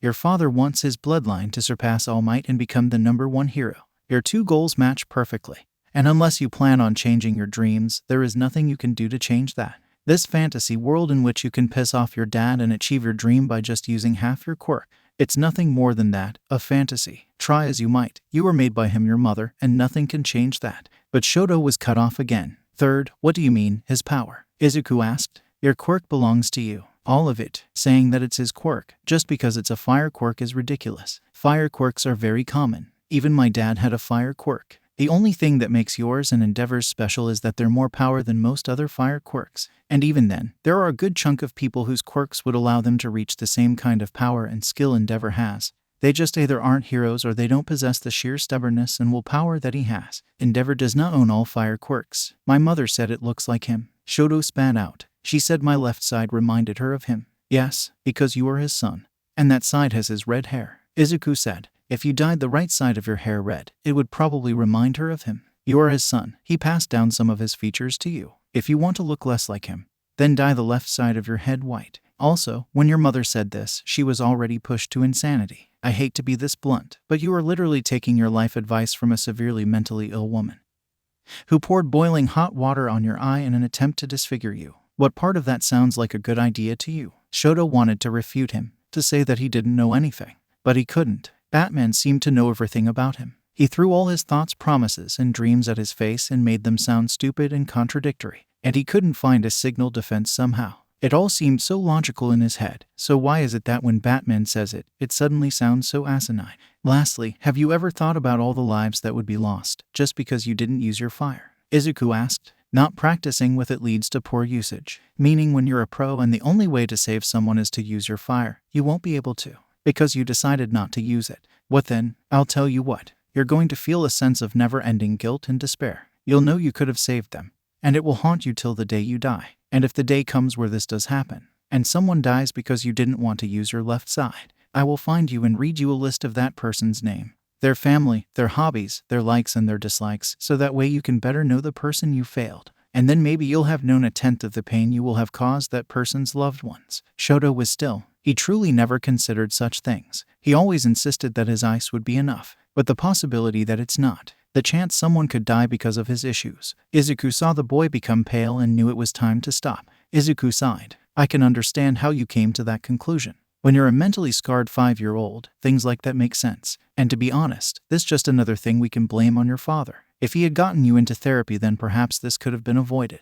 But your father is an idiot, and because of that, you had to suffer. Izuku put his hand on Todoroki's shoulder. Not using your fire does not show that you're free of your father. It does the opposite. It shows that he broke you. Every time you don't use your fire, it's because of him. So take my advice. Stop letting him hurt you. Please. Shoto stayed silent. He didn't know what to say. Izuku backed away. You're a good kid, Shoto. Don't let your father ruin that. I'm going to make your father send you to therapy. I look forward to seeing the hero you become. With that, Izuku aimed his grappling hook up and grappled onto the Batwing, which was there the whole time apparently, in cloaked mode. Izuku climbed into the pilot's seat and sped off. About time, Toga groaned. That took so long. Why didn't you let me come? I would have loved to punch Endeavor. As much as I would have loved to let you. That might make him snap, Izuku said. As much as I want to expose him, I can't. He's too useful. We're going to need him for when All Might falls. And I hope to God that when night falls, well, have enough light to fight off the darkness. 1 week, and there was no sign of Freeze. Izuku has been working nonstop to try and figure out where she was located,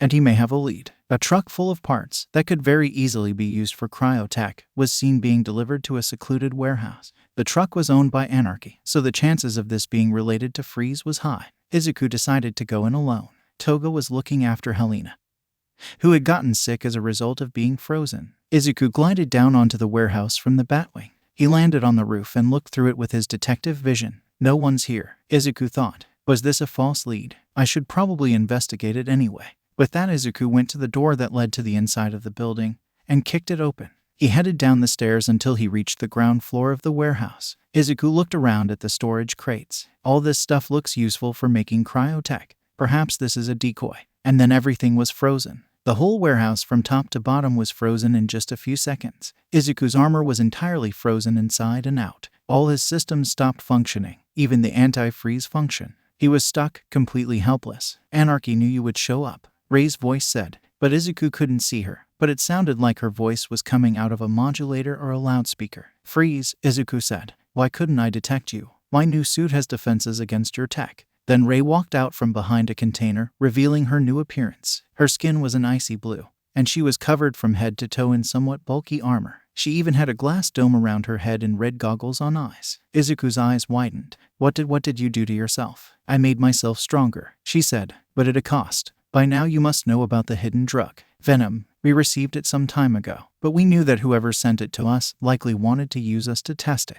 After analyzing it, I found it would not just increase my quirk's power, but also its drawbacks. My body would become like ice, unable to withstand the heat. So that armor, it's to keep you cold. Izuku guessed. Correct, she said. How ironic. This state I am in. It is similar to my daughter. I'm assuming you're not talking about Fayumi, Izuku said. No, Ray said. Endeavor has made it very difficult for anyone to find out about my true past. I'm assuming you would like me to inform you of it.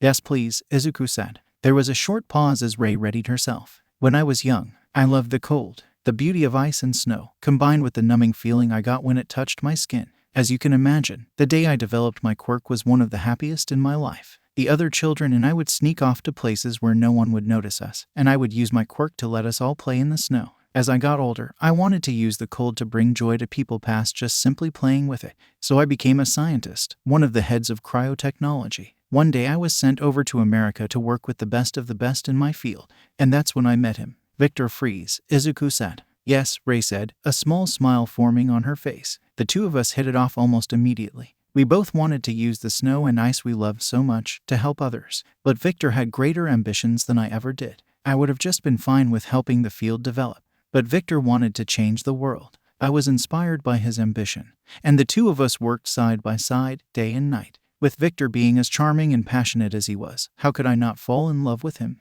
We dated and eventually, we got married. Another one of the happiest parts of my life. After that, we continued to work together, and then we had a child. A beautiful little girl. We named her after a princess in one of our favorite movies, Nora Freeze. For 6 years I was the happiest woman in the world. My last 6 years of happiness. And then, that day happened. Ray's tone turned from happily reminiscent to cold fury. It was bring your child to work day, a day I had been looking forward to up until that point, she said. But of course, I got sick. Victor forced me to stay home and recover, and he took Nora to the lab. Buton sick person. The only one I hate more than Endeavor. He took an assault rifle, and he attacked the building. Victor was killed, and Nora's quirk went off. The whole building was frozen over. Once they got inside, they found that everyone had been killed by the ice. And Nora, my dear sweet Nora, the backlash of her quirk affected her like nothing I had ever seen before. She was like an ice sculpture, still alive, but frozen so deeply if she ever thought it could cause her to fall apart. The doctors told me they couldn't do anything about it. They said it would be best to simply let her die. But I would not allow it. I took her and kept her in cryo chamber to keep her from thawing. I spent years trying to fix her. But soon enough my funds began running dry, and people weren't willing to fund me out of the kindness of their hearts. Then Endeavor showed up. He came to me with a proposition. Marry him and bear his children. And in exchange, he would give me funding to save Nora. In any other situation, I would have been able to see him as the horrid man he was. But I was so desperate, I accepted without thinking twice. I moved back to Japan and continued my research, alongside giving birth to Endeavor's children. Then the tone of her voice shifted again, this time to a more regretful one. I never really gave much attention to my new children. I was so focused on saving Nora that I allowed that man to do as he pleases with my children. I can barely even remember Toya. Did you know that? I can barely even remember the face of my own child. He hurt them so much, and I did nothing to stop it. My only thoughts were about Nora. Then after Shoto, he stopped. Endeavor came to my lab and he told me he would stop funding me. He said that I was wasting my time, that she was beyond saving and that I needed to move on. Out of rage, I attacked him. He knocked me unconscious, and when I woke up, I ran to my lab, and Nora was gone. I demanded to know where she was. He just looked at me and said nothing, but he didn't need to say anything. I knew the second I woke up. My daughter was dead. Ray stopped talking for a moment, her eyes glued to the floor. Afterwards, he pretended like nothing happened, like he didn't kill the only child given to me by the man I loved. I knew there was not much I could do about it, and in my broken, defeated state, I tried to fill the hole Nora left with Shoto. But I was broken, far too broken to be the mother Shoto deserved. When I looked at his left side, I saw the man who killed my daughter, and in a fit of madness, I heard him. Ray said, I heard pour boiling water on the face of my own child.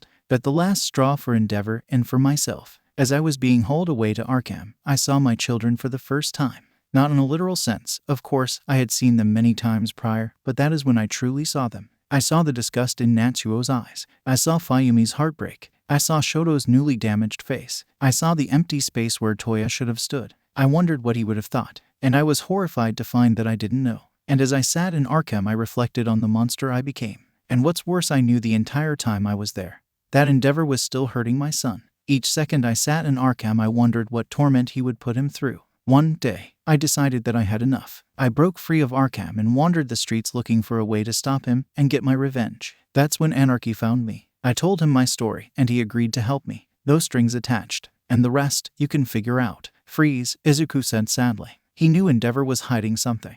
But this wasn't was too much. Izuku shed a tear. Is that a tear, Batman? Ray asked. I don't think anyone has seen you cry before. I keep my emotions in check. That doesn't mean they aren't there. Izuku said. I'm sorry for everything you've been through. I wish there was something I could have done to help. You have done enough, Batman, Ray said. You have stopped him from continuing to hurt my child. And you have caused him great frustration. That is enough. The reason I tell you this is because I don't want to kill you. Anarchy also likes you a fair bit. So I will warn you, stay out of my way. Endeavor is a monster. You know that now. You could help rid the world of him. And all you have to do is nothing. There is a pause. And will you do after you've killed Endeavor? Izuku asked. Then I shall end my own life, Ray said. Nora and Victor are dead. I can't go back to my other children and pretend to be their mother. Once he is gone, I will have no reason to live. There was another pause before Izuku responded. I'm sorry, Freeze, but I can't let you take a life. Izuku said, sadness evident in his tone. And I can't let you throw away yours. I promised Shoto that I would get you the help you needed, and I never go back on my promises. Shoto still cares about me, Ray asked. He does. So does Fayumi. They want to help you. They want their mother back, Izuku said. Silence filled the warehouse and a frozen tear went down Ray's face. Then tell them that I am sorry. But they never had one, Ray said, before aiming her palm at Izuku. The police or the heroes should be here to break you out, but I doubt you'll be healthy afterward. I will warn you one last time. Please stay away. And then everything went dark. A few hours later, Izuku opened his eyes. He was in his bedroom at the manor, thick blankets around his body and an IV drip attached to him. Despite the blankets, Izuku was freezing cold, and his body felt weak. Melissa must have sent Toga to get me when all the suit systems went down. Izuku figured out. ACHOO. Izuku sneezed loudly. Darn it, Izuku thought. I'm definitely sick. Knowing that if he got up he wouldn't make it very far, Izuku decided to stay put and wait for someone to come in. Knowing Toga, she would probably be checking on him every 5 minutes, and judging by the indents on the carpet, she had been here 1 minute ago. That meant he had 4 minutes of planning time before he had to move. Endeavor's a lot of things, but he's not a child killer. Assuming no accidents have occurred, that child is probably still alive. If I can find her, I can convince her to stop. But where to look? Endeavor's probably not going to tell me anything, and I probably don't have enough time to pry it out of him. Meaning I'll have to figure out. Ray went to Arkham 9 years ago. After Endeavor cut off her funding, her mental state probably wouldn't have lasted long, so I should look at around that time period for shipments or anything like that paid for by Endeavor. The door opened and Toga came running in and hugged Izuku. Batsy, you're awake, Toga said, nuzzling his face. Himiko, I'm sick. Don't do things like that, Izuku said. No, Himiko said childishly. Izuku heard someone running down the hall and Melissa ran into the room. Izuku's awake, she asked, slightly out of breath. May I remind you that Master Izuku is sick, and I doubt yelling will make him feel any better, Alfred said. It's fine. Alfred, could you please get Himiko off me? Izuku said. At once, sir, Alfred said. He walked up to Himiko and pulled out a spray bottle, before spraying Himiko with it repeatedly. Toga hissed in a cat-like manner and scurried away from Izuku. I don't understand why that works, Melissa said. Thank you for getting me out of there. It would have been bad if someone else freed me and found and took off my mask, Izuku said. But now we need to get back to work. Izuku, you're in no condition to be fighting, Melissa said. I'm not going to fight, Izuku said. I have a plan. Meanwhile, Ray sat in one of Anarchy's meeting rooms, waiting for everyone else to arrive. Shoto, Fayumi, I'm sorry, she thought. Then Anarchy walked in. Sorry for the wait, but I needed to make sure everyone was here. Anarchy went in and sat down at the head of the table. Walking in behind him were Stain and Reaper. Then behind him was a large man in armor that had policeman colors. This man was known as Lockup. Behind him was a man in black, with golden gauntlets and shoulder pads, as well as a helmet that resembled one of a knight's. He was Prometheus. Once they had all sat down, Anarchy spoke. Before we begin, I would like to introduce 2 new members of our team. Dabai, Spinner, please come in. 2 more men came into the room. One was a lizard man whose clothes almost exactly matched Stain's. The other one seemed strangely familiar to Ray. He had dark hair and scars all over his body. He was giving her a shocked look, one that quickly changed into a glare. Spinner quickly ran up to Stain and bowed. It is an honor to meet you, sir. I can't wait to fight alongside you and enforce your ideals. Stain just gave him an unimpressed look before turning that look over Anarchy. He's more skilled than he looks, Anarchy defended. Ray looked at Dabai, trying to figure out where she had seen him. Do I know you? No, Dabai said. No, you don't. For whatever reason, some part of her felt hurt by that answer. Well, you 2 take a seat, and I'll tell you how we are going to kill Endeavor. Anarchy said. Scarecrow isn't joining us. Stain asked. No, he is still working on his toxin. Anarchy said. Dabai and Spinner both took their seats and Anarchy started speaking. The light. First, Reaper will take you all into the mall as well as some cameras. Lockup will take a few hostages, and after everyone else had fled, Ray will freeze the whole place. I will take control of one of the big screens in the city and say that if any heroes other than Endeavor shows up, Reaper will free the hostages. What if Endeavor doesn't show up? Stain asked. He's not stupid. If he didn't show up, his rep would be down the drain. Prometheus said. Yes, now back to what I was saying. Anarchy said. Once Reaper frees the hostages, we will reveal that the one trying to kill Endeavor is none other than Ray. That's when we will expose him for the fraud that he is. After that, Ray will kill him. Just her. What about the rest of us? Dabai asked. You will all be there if more heroes show up. After Endeavor. Anarchy reptiles. At the end of the day, this is Ray's revenge. No one else's. Dabai didn't look satisfied with the answer, but he didn't argue back. As long as he dies, he thought. Once Ray kills him, Reaper warps us all back to base. Anarchy finished. So, any questions? What happens if she can't kill him? Stain asked. Then you help her, but she gets the killing blow. Anarchy said. Any other questions? What about All Might? Lockup asked. If he shows up, we're toast. I've already taken care of him. Anarchy said. A few weeks ago I had Reaper take Croc to Wyoming. He didn't manage to kill or injure anyone, but the heroes there aren't equipped to handle him. So since All Might thinks Croc is running loose in America, he's going to be busy on a wild goose chase for quite some time. Is that all? No one said anything. Good. Then rest up. We attack tomorrow. It was a typical day at the mall. People were going all around, shopping to their heart's content. One man decided to hang out in the shadows to get away from the heat. Then, from behind him, Reaper and Lockup came out of the shadows and Reaper put his scythe over his throat. Villains, shouted a citizen. Lockup shot chains out of his hand that wrapped around 3 more people. Lockup, quirk, Lockup. He can shoot chains that are more durable than steel out of his hand and manipulate them at will. He can only shoot about 5 from each hand, and they can only reach a quarter of a mile. Lockup pulled them in and wrapped another chain around the hostage Reaper had. It didn't take long for the people to be evacuated, and once they were, Ray made her move. Ice spread at rapid speeds, swiftly taking over the whole mall until everything except her allies and the hostages was covered in ice. Meanwhile outside, the police and some pro-heroes scattered, trying to find a way in through the thick ice. Then, on a nearby TV, on the side of a building that was previously playing ads, it suddenly turned to static. Greetings, I am Anarchy. I apologize for the inconvenience, but we'll be borrowing the mall for a little while. And we will be borrowing some of the shoppers, Anarchy said, his voice completely distorted. Number 2 hero Endeavor. I send this message to you and you alone.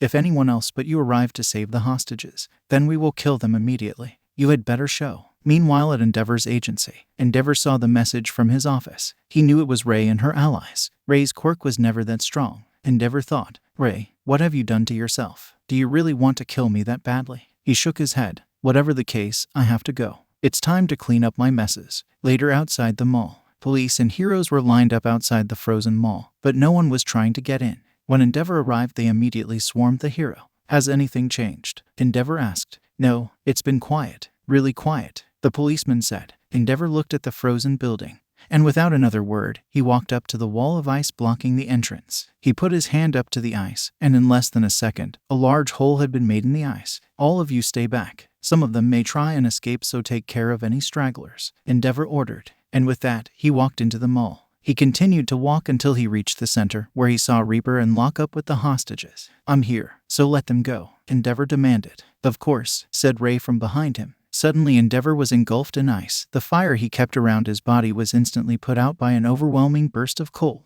What? How can she be this powerful? Endeavor thought. With Endeavor very temporarily frozen, Reaper took this opportunity to grab the hostages and drag them into the shadows. Endeavor broke out with a burst of flame and looked behind him at Ray. A look of shock broke out on his face when he saw her skin and suit. What have you done to yourself? He asked. I've given myself the power I need to exact my revenge, Ray said. Damn it, Ray. Where did you take those people? Endeavor asked. They are safe. We never truly intended to kill them. This is between me and you, she said. Ray sent out another blast of cold and Endeavor fired back. Literally, the two elements clashed, neither one of them winning over the other. Ray sent a wave of ice from her feet to try and freeze Endeavor from the ground up.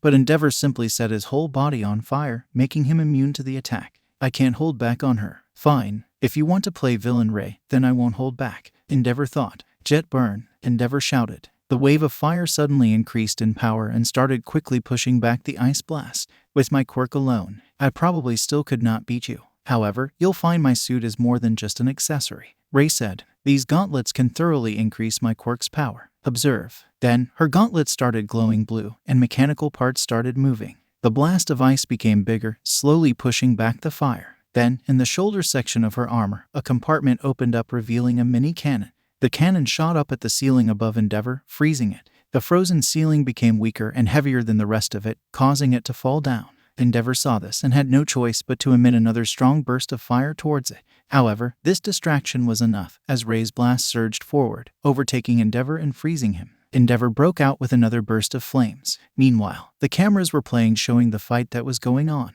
Back outside, people of Musutafu, many of you may be confused as to why Endeavor is fighting his wife. The reason is simple. She is tired of being abused both physically and mentally. That's right, this so-called hero has been abusing not only his wife but also his children for years, and has been using his money and influence to cover it up, Anarchy said over the TV. What's worse is that the marriage they were in was a loveless one to start. He simply wanted her for her quirk, in order to create a powerful child to surpass All Might, out of pure pettiness. And once he was done with her, once he had broken her, he threw her away, leaving her to rot in Arkham. For those who don't believe me, you can just ask your local police station, as I have sent irrefutable evidence to them. I know many of you will be outraged by this, but do not fear. Soon, this false hero shall be stricken down, and what is wrong will be made right. People were muttering, gasping, shouting denials. The cops and heroes who weren't stunned from shock were readying for a possible riot. Back in the mall, Endeavor threw a huge fireball at Ray. Having no time to charge up a blast, Ray instead opted to summon a wave of ice beneath her and ride it out of the way of the attack.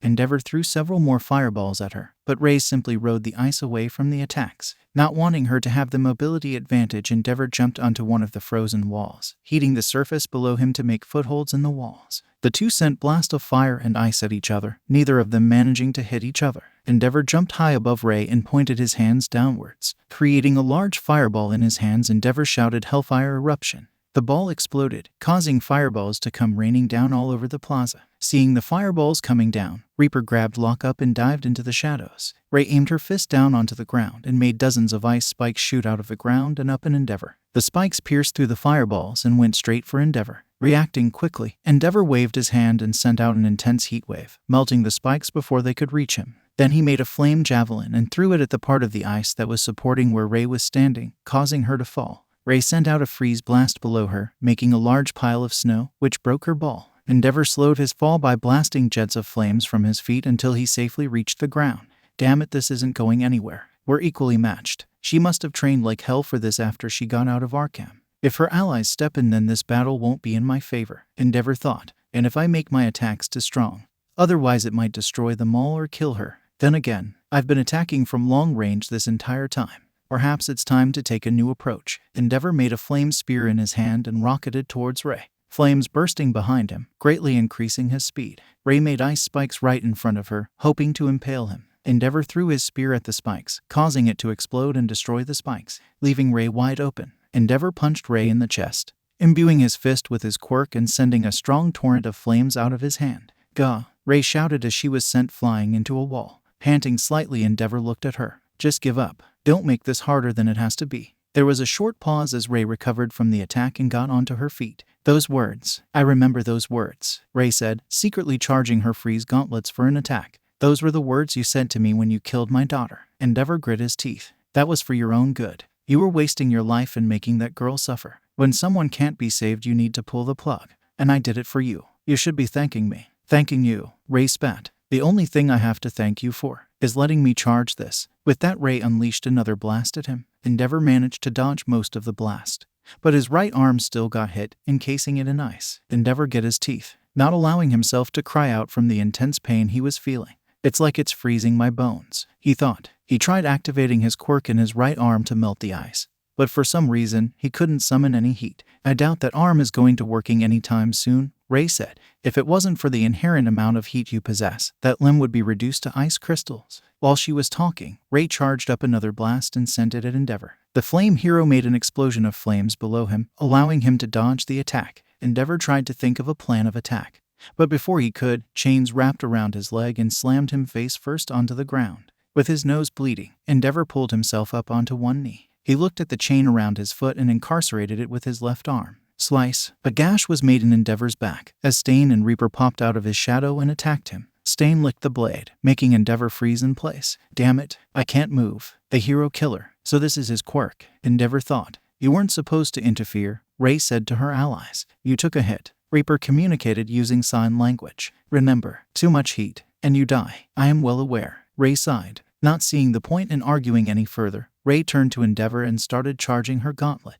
This is Endenji, she said, pointing her palm at him. After all this time, after all our sins, the nightmare ends. But this will not be the last time we meet. No, I will see you soon. In the fires of hell. Just before Ray could fire, she heard a voice. Stop. Ray froze, and under her goggles, her eyes went wide. She stopped charging her attack, and slowly she turned around. Shoto, she said, staring at her child. Mom, stop, Shoto said. You need to stop this. All of this. Getting revenge isn't going to help anyone. Neither is killing yourself. Everyone's eyes went wide. How did you? Ray asked. Batman told me everything, Shoto said. Everything. Mom, doing this won't fix anything. It's only going to make more problems. Shoto tried to get closer to her, but chains suddenly came at him. He used his ice to stop the chains and glared at Lockup. How can you defend this trash? He hurt your entire family. Lockup shouted. Killing him won't fix anything, Shoto said. And even then, I may hate him. I may hate him with all my heart and soul. But as a hero in training, it's my job to save lives, no matter who they may be. Spoken like a true hero, Stain said with a smile, as he secretly stored some of Endeavor's blood away on a special rack. It seems like there were some good genes in there after all. Make sure not to kill him, Dabai. Then suddenly a torrent of blue flame burst out of one of the stores, whose entrance was previously frozen over. Inside was Dabai, Spinner, and Prometheus. I promise nothing, Dabai said, casually throwing a fireball at Shoto's ice, freeing Lockup's chains. The villains surrounded Shoto, who took a combative stance. Shoto, please, just run, Ray said. Please don't make me hurt you again. Shoto gave her a sad look. You already did, the minute you started this. Me and Fayumi. Ray flinched. Well, you heard him. He's not gonna surrender. Lockup said. Take him down. But don't kill him. Anarchy ordered over comms. The villains got themselves ready for combat. Lockup pulled out his nightstick, and Prometheus took out his energized nightstick. Spinner took out his sword made of swords. Stain and Reaper readied their blades. But before anyone could attack, Mirio popped out of the floor and punched Reaper in the face. Hey, icy hot. Way to charge in like a fucking idiot, Bakugo said, charging into the plaza with Tamaki and Nejire in tow. The cavalry has arrived, Nejire said. Great, Stain said. Morga. Suddenly Batman appeared behind him, clad in a white anti-freeze batsuit.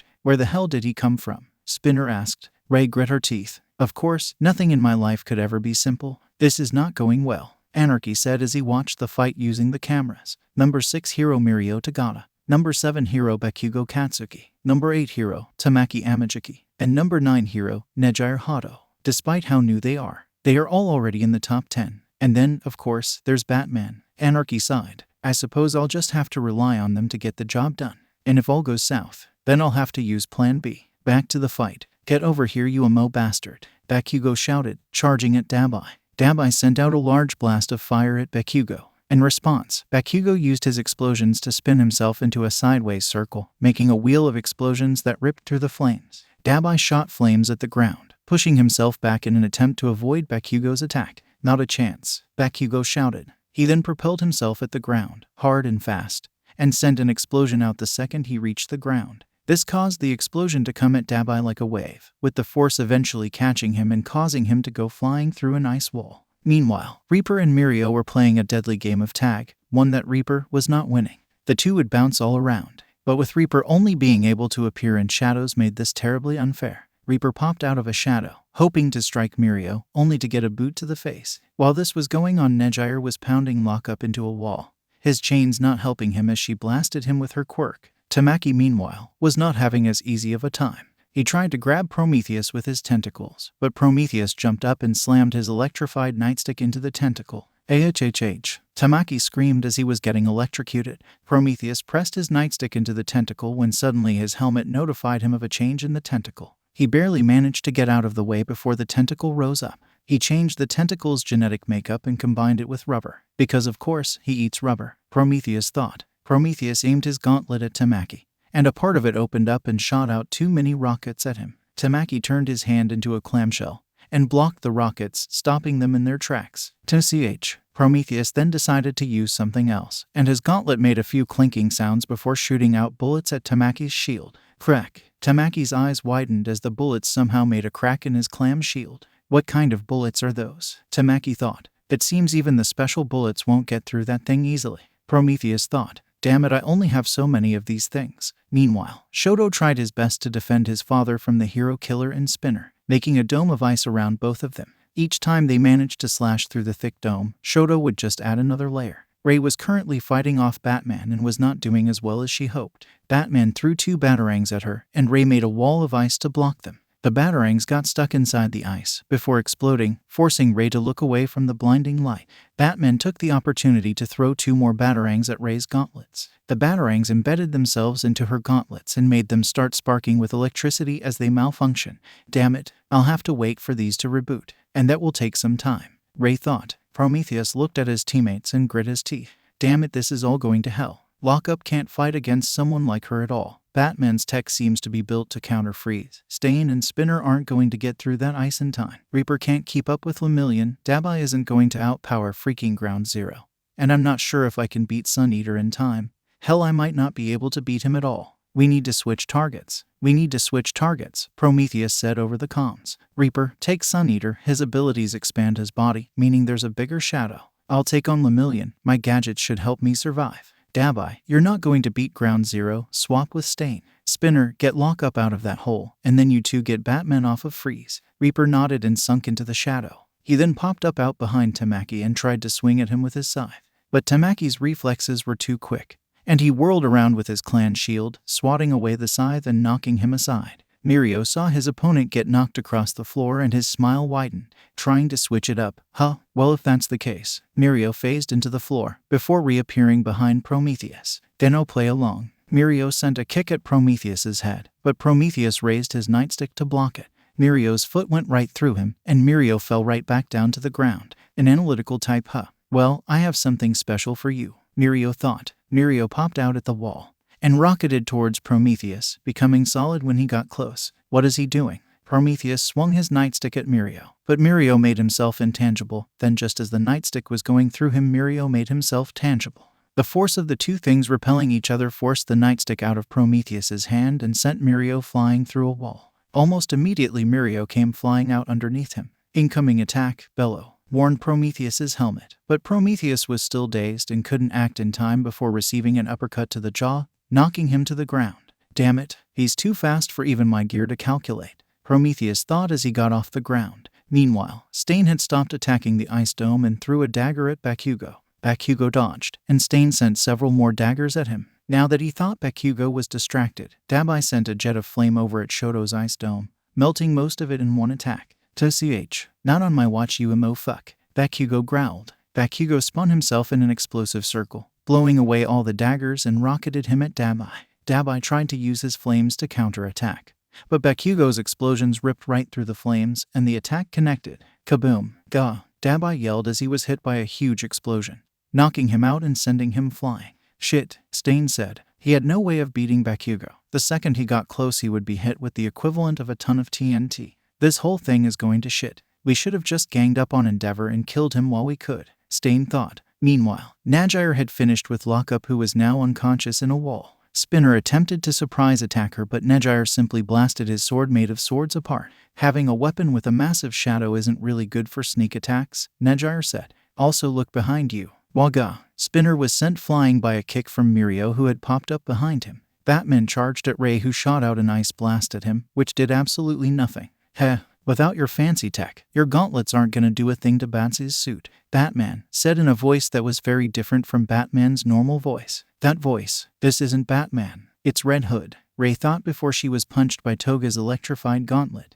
Prometheus looked at his teammates, who were all heavily outclassed. Anarchy, we can't beat them. We can't even distract them, Prometheus said. We need to go with Plan B. Meanwhile, a few minutes ago with Izuku, the Batwing sped through the air, with Izuku tucked inside. Oracle, patch me into Anarchy, Izuku said to Melissa over the comms. On it, Melissa said. Good luck. Izuku nodded, and after a few seconds of noise, he spoke. Anarchy, are you hearing me? Izuku asked. Batman, Anarchy asked. Could have sworn you at the fight. Freeze got me sick, Izuku said. So I'm afraid I couldn't make it. So I just put Red Hood in my newly upgraded antifreeze suit, although I have something better to do anyway. And what would that be? Anarchy asked. Finding Nora Freeze, Izuku said. There was a short pause before Anarchy spoke again. Batman, the girl is dead. There's no proof, Izuku said. The situation is, Endeavor said he was going to put Nora out of her misery. Freeze attacked him, and he knocked her out. When she came back to the lab sometime later, Nora was gone. Freeze assumes that Endeavor killed her. However, that assumption has several issues. Go on, Anarchy said. Firstly, we would have to assume that Endeavor has it in him to kill a child, Izuku said. Which he most certainly does not. How do you figure? Anarchy asked skeptically. That man tortures his own children. What makes you think he's above murdering someone else's child? How many people has Endeavor killed? Izuku asked. You've looked into Endeavor just as much as I have, so you should know the answer to this question. There was a short pause. None, that's right. But why? Izuku asked. He's had the chance to silence several witnesses, kill several villains, but he hasn't. He chose to pay off the people who witnessed his abuse, rather than kill them. Why would he do that? It's not like anyone would have suspected him, and with a quirk like his, it would have been easy to make it look like an accident.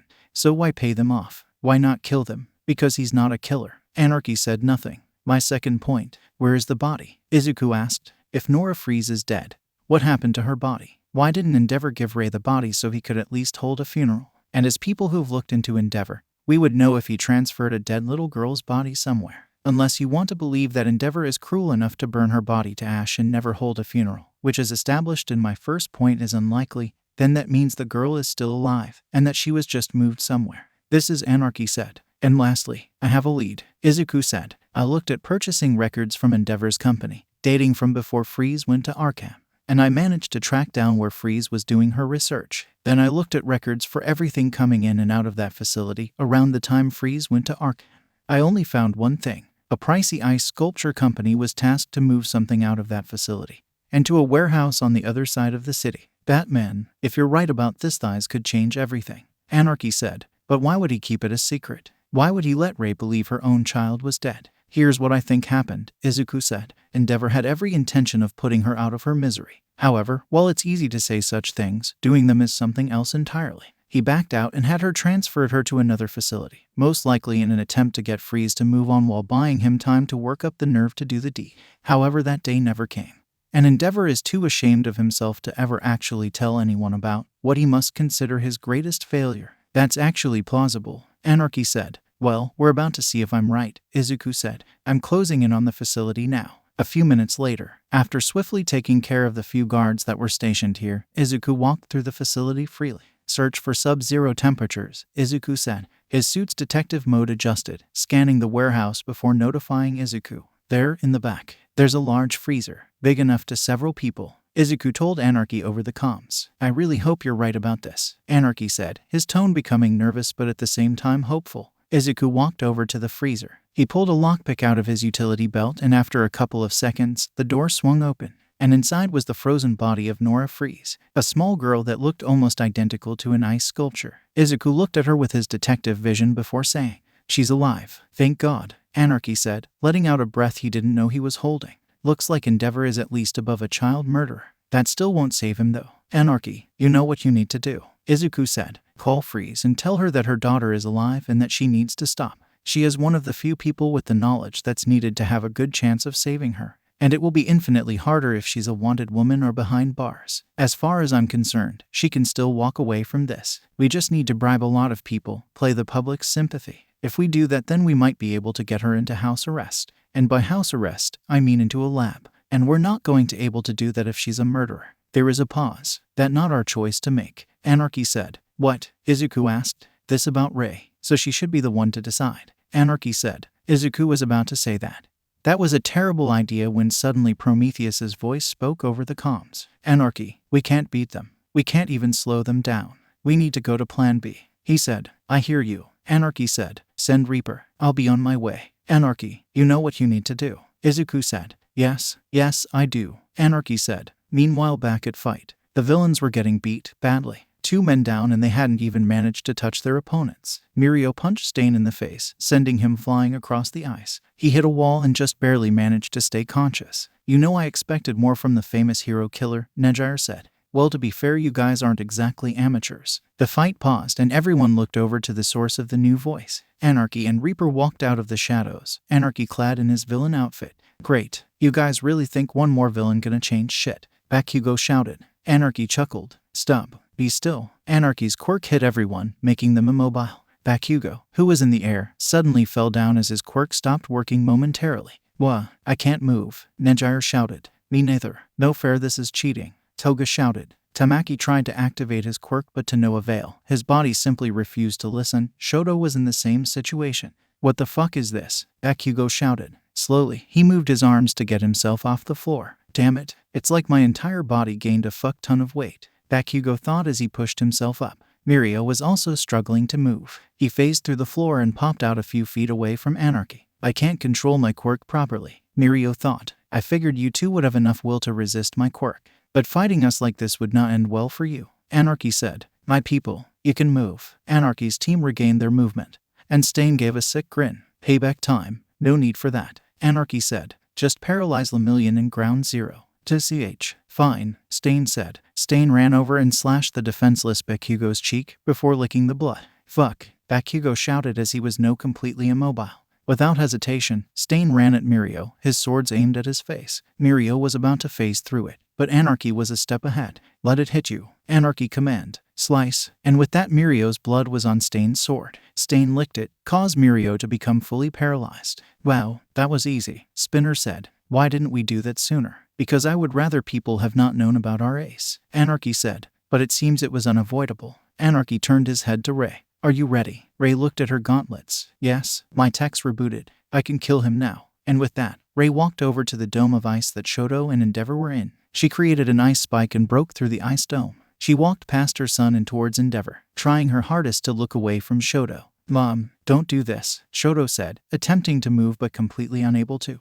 Ray said nothing to him as she stopped in front of Endeavor. "Ray, don't," he said. He forced his body to move, trying to stand up and defend himself. "Your quirk must have worn off," Anarchy said to Stain. "Take another lick." Stain took out the special rag he had put Endeavor's blood onto earlier and licked it. Endeavor became fully paralyzed once more, helpless before the one he had left so broken. Ray charged her gauntlet and aimed it at Endeavor's face. "Ray, before you do this, there is something I must inform you of," Anarchy said to her. "What?" Ray asked, curious as to what could be so important he would tell her now of all times. "Well, you see, the Batman that is here with us is not Batman, but rather Red Hood in a batsuit," Anarchy explained. "The real Batman has been off finding your daughter." The whole building went dead silent. "What?" Ray asked. "What I'm trying to say is, Nora Freeze is alive." Ray Freeze froze. "How ironic." "Anarchy," she said. "What did you just say?" "Batman found your daughter," Anarchy said. "As it turns out, she's alive, and I'm not sure I should call her well considering her condition, but she's in the same condition you last saw her in." So many emotions and thoughts went through Ray's head. It was overwhelming. "That's how?" Ray asked, her usual cold tone breaking apart into a broken one that made her sound like she was on the verge of tears. "It seems to be a long story, but the gist of it is," Endeavor lied. Anarchy summarized. He had every intention of killing your daughter, but it seems some semblance of morality that he apparently still has kept him from doing so. Ray looked at Endeavor with a harsh glare, as if she were demanding him to explain himself. I was weak, was all that he said. Ray's glare became even harsher. You were weak. Is that all you have to say? Is that the only explanation for why you kept my daughter from me all this time?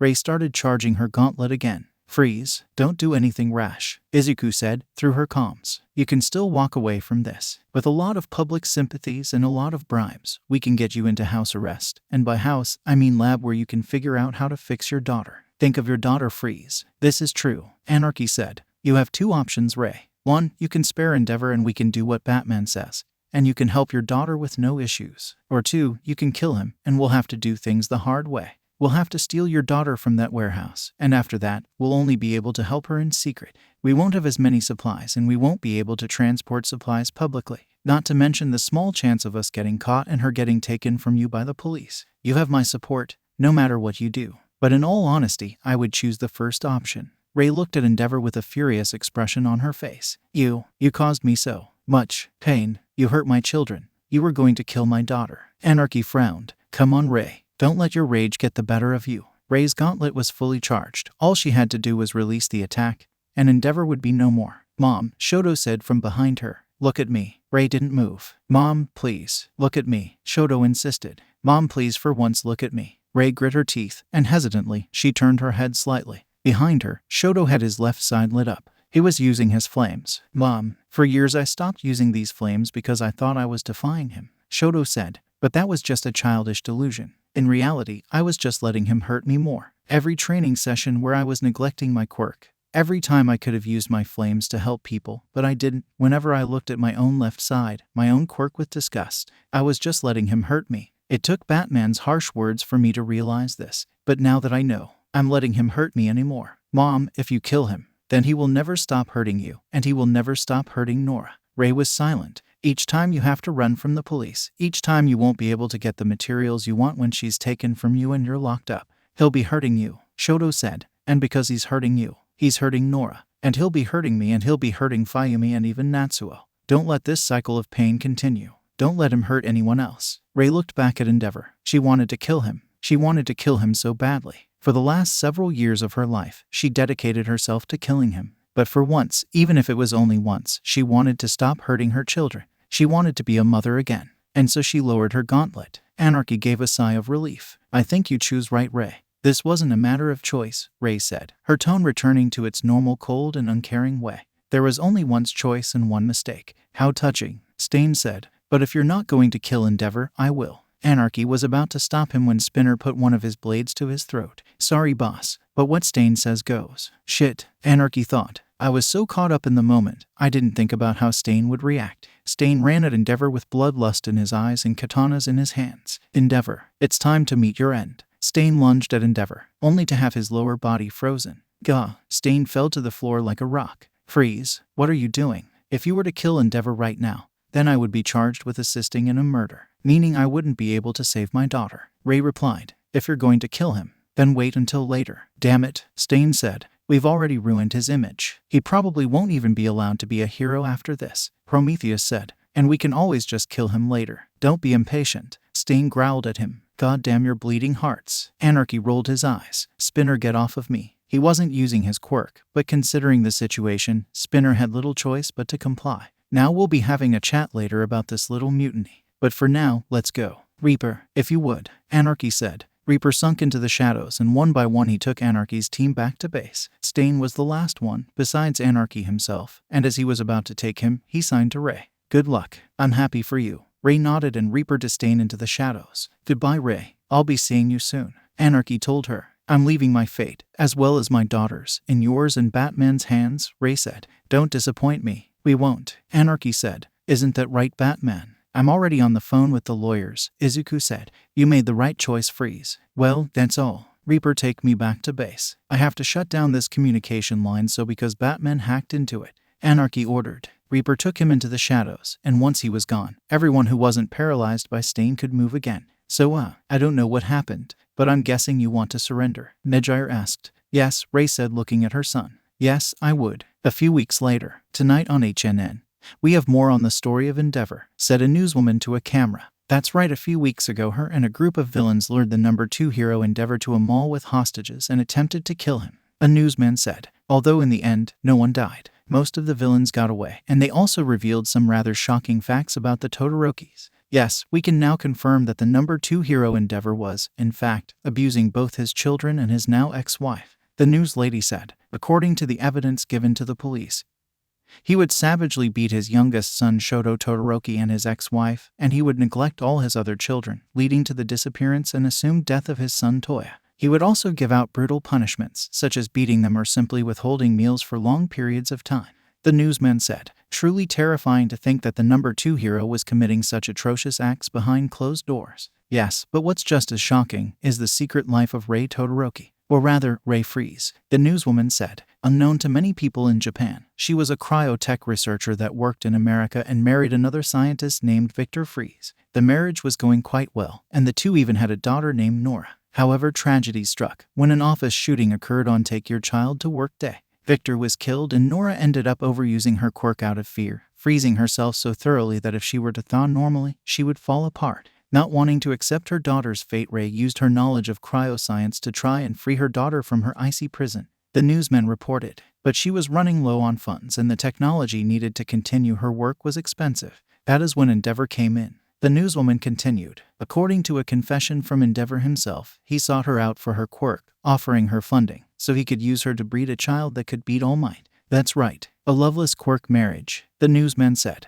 And if that wasn't bad enough, after he got his child he believed could surpass All Might, he cut her funding and intended to have Nora Freeze put down, pulling the plug on her so to speak. This is what caused poor Ray to snap and pour boiling water on the face of her own child because she saw too great a resemblance between him and his father, the newswoman said. She was brought to Arkham, however, she eventually escaped and years later she attempted to kill her tormentor, the newsman said. And that brings us to today. Nora Freeze has been tried and sentenced to 10 years of house arrest as well as constant therapy sessions, the newswoman reported. However, CEO of Shield Tech, Melissa Shield, took pity on Freeze and decided to get involved. Seeing as Freeze didn't really have a home, Shield provided her with a house, research facility, where she can work to save her daughter while under heavy supervision, the new woman said. However, Endeavor's fate is still not fully clear, the newsman said. While he managed to evade serving prison time, he is no longer able to keep his children. His youngest son Shoto has been taken out of his custody, and his older sister Fayumi has moved out and taken custody of him.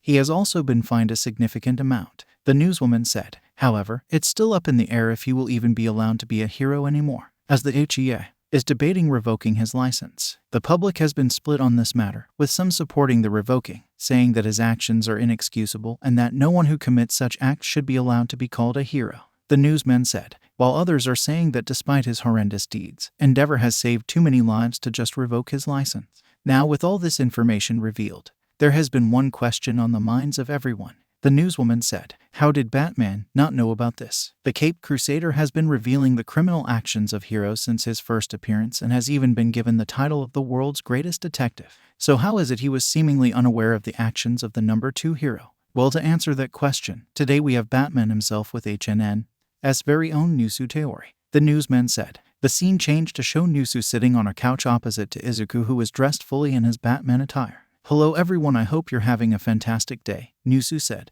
Today, for the first time, Batman has agreed to an interview live at the studio. Tell me, why is that? The people need an explanation, so I'm here to give it to them, responded Izuku. I see, then let's get right to the point, Nusu said. How did you not know about Endeavor's abuse of his family? I did know, Izuku admitted. Endeavor was one of the first people I investigated. Wait, so you knew when you just let it happen? Nusu asked, shocked by the answer she was given. No, I used the information to blackmail Endeavor into not abusing Shoto, Izuku revealed. You blackmailed him? Nusu asked, now even more shocked. I had little choice. I couldn't just let him continue doing what he was doing, but at the same time I couldn't reveal this information to the public, Izuku said. And why not? Nusu said. Because like it or not, Endeavor has saved lives, Izuku said. Around 15,000 lives to be exact. And that's a low estimate. I knew if this got public, there would be a good chance that Endeavor wouldn't be allowed to be a hero. So you're saying you support Endeavor? Nusu asked. No, I support saving lives, Izuku said. I'm in full support of them taking his children away.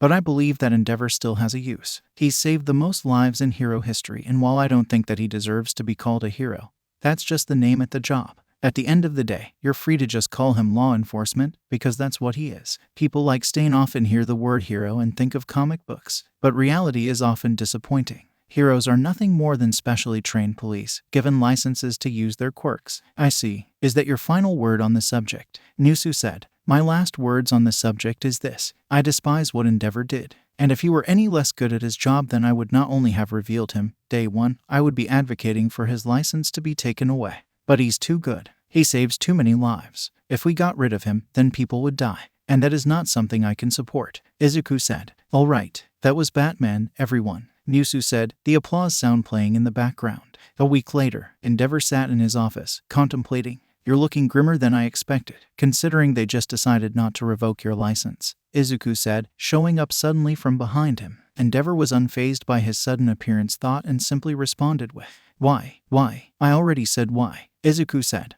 It doesn't matter how much I hate you, people's lives come first. People's lives, Endeavor said. There was a short pause before Endeavor said, Do they really need me? You say that I've saved all those people, but that was mostly from a while ago. Nowadays, with all the new heroes coming out of you, I really need it. Are you going to quit? Izuku asked. Endeavor was silent. Are you going to quit? Izuku asked more aggressively. No, Endeavor said. Should I? No, Izuku said. You don't deserve to give up. You've hurt too many people. If you ever want a chance at atonement, then you need to save as many people as you can. You think I can atone? Endeavor said. There was another short pause. I don't know. That's not up to me, Izuku said. That's up to the people you've left in ruin. If they forgive you, if they can truly look past your sins, then perhaps you could consider that atonement.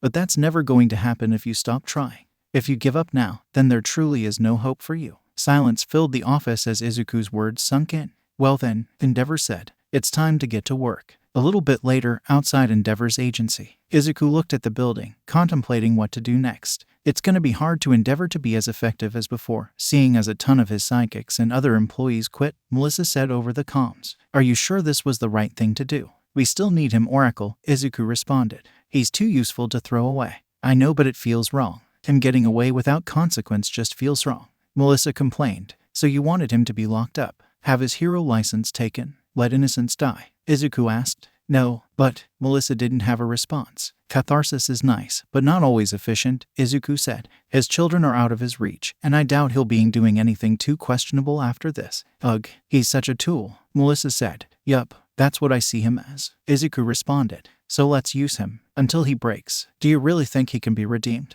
Melissa said, referring to what Izuku had said to Endeavor earlier. I only said that to motivate him, Izuku said. In the state he was in, he needed reassurance if he was going to perform as needed. And if he believes he can atone by saving people, then he'll be working overtime when All Might falls. But do you really think he can be redeemed? Melissa asked again. Honestly, Oracle, I don't think that's for me to decide, Izuku answered. Later, with Shoto and Fayumi, the two Todoroki children sat at the dinner table, eating in semi-silence. So, did you hear that Dad didn't get his hero license suspended? Fayumi said cheerfully. Yes, Shoto said, coldly. Batman probably had something to do with that. Fayumi continued. I thought it was pretty surprising when he supported Dad like that. It was the most efficient thing to do. It's like he said, the lives he's saved can't be ignored. Shoto responded. Would you have done the same? Fayumi asked, her tone lowering significantly. Those were the last words either of them spoke for the rest of the night. After Shoto went to bed, Fayumi stayed to wash the dishes. The house was quiet, save for the sound of running water and her scrubbing. Fayumi lost focus as she started thinking back. Bring up old memories, none of them good. She remembered her mother always being too busy to be bothered with them. She remembered how whenever she would talk with people, they wouldn't stop talking about her father who would ignore them on a good day and scream and hit them on any other. She remembered watching as her siblings drift away from her. And now here she was, with the only member of her rather large family that she could still see on a regular, her youngest brother. How long would it take for him to leave her without looking back? How long would it take until he started ignoring her like their mother? Or started getting aggressive like her father? Or just started treating her like a distinct relative like Natsuo? Or perhaps he would run away and wind up dead just like Toya? How long until her family had completely broken apart? Crack. The plate she was washing slipped from her hands, breaking apart into pieces. Fayumi stared at the broken plate, and it wasn't long before tears started falling from her eyes into the sink. And so she sobbed. She wept into the sink, her hands clutching the edges let out all the emotions she had tried to push down. After a few moments, a hand placed itself on her shoulder. She quickly turned around to see that the hand belonged to none other than Batman. The Batman, she sniffed. Please don't scare me like that. I'm sorry. Izuku apologized. I came to check up on you too. I didn't mean to alarm you. It's fine. Fayumi sniffed, wiping the tears from her eyes. So what can I do for you? You don't need to do that, Izuku said. Do what? Fayumi asked. Pretend that everything is okay, Izuku answered. Pretend that you're okay. Pretend. But really, I'm okay. Everything's fine. Everything's. Fayumi stopped talking for a moment, and then the tears came back in full force. No, it's not okay. It's not fine. Fayumi cried harder than she had a minute ago and started pounding her fist against Izuku's chest. It's not fine. It's not fair. It's not fair. Izuku just stood there, letting her hit him for a little while before she stopped. My family is broken, she admitted. It's been broken. It's always been broken. We were born as nothing more than failed weapons to him. And Mom didn't care. No one cared. All I wanted was a family. Is that too much? Is that too much? Fayumi just cried against Izuku's chest for a minute, before she felt one of Izuku's arms pull her into a one-armed embrace. People do care, Izuku said. Shoto cares. If he didn't, then he wouldn't have talked his mother out of killing his father. Your mother may not have cared before, but she cares now. I saw the pain on her face when I talked to her about you and Shoto. I know she regrets neglecting you. Even your father seems to regret what he's done to an extent. Izuku looked her in the eyes. You've spent years suffering through your father's wrath and your mother's neglect, and everything else in between. Don't give up now. Not when you may finally have a chance. Do you really think I can do it? Fayumi sobbed. Put my family back together. I don't know, Izuku said. But if there was ever a time where you could, it's now. And you're the only one who can do it. Because you're the only one who's willing to try. I don't think you can get your mother to forgive your father. But besides that, I think you might be able to achieve your dreams. I think at the very least, you can get your siblings back. Aye. Fayumi was overwhelmed. Batman had done so much for her and her family. He got her father to stop abusing her brother. He convinced her brother to stop rejecting his quirk. He found her secret little, older sister she didn't know she had, and saved her father, while also managing to help out her mother. He probably also played a huge part in making sure her father's hero license didn't get revoked. And he gave her the money she needed to move out and support herself and Shoto comfortably. And now here he was saying that she could achieve her dream. Or at least partially achieve it, which was still more than anyone had ever said before. Honestly, there was only one way for her to respond to that. She kissed him. It was a quick kiss on the lips, but it took Izuku completely off guard and made his face go beet red. After the kiss ended, Fayumi went back to crying into his chest. Thank you. And so the two stayed like this for a while. Fayumi sobbing thank you into his chest, and Izuku trying to get his brain to reboot. Izuku finished tying up some crooks he had just knocked out. So, how was your first kiss? Melissa teased. There was a slight hint of bitterness in her voice that Izuku didn't know what to make of, so he decided to ignore it. That wasn't my first kiss, Izuku responded. Wait, seriously? Melissa asked. I didn't think you were a ladies' man. I'm not. I just happen to attract psychopaths, Izuku said. Now I would rather not continue talking about this. You mean about last night or whatever you were referring to? Melissa asked. Both, Izuku answered. Suddenly there was a ringing sound playing. Uncle Might is calling you, Melissa said. Patch him in, Izuku said. On it, Melissa said. Izuku heard a beep and then All Might started talking. Batman, are you there? All Might asked. I'm here, Izuku said. What do you need? Well, after all that Endeavor business, I thought it would be good for the two of us to go on patrol. I think seeing us fight crime together would really bring back some of the faith that was lost. I know you're not technically a hero, but honestly, you might as well be. I bet if you became an official hero you would make it into the top 10 in an instant.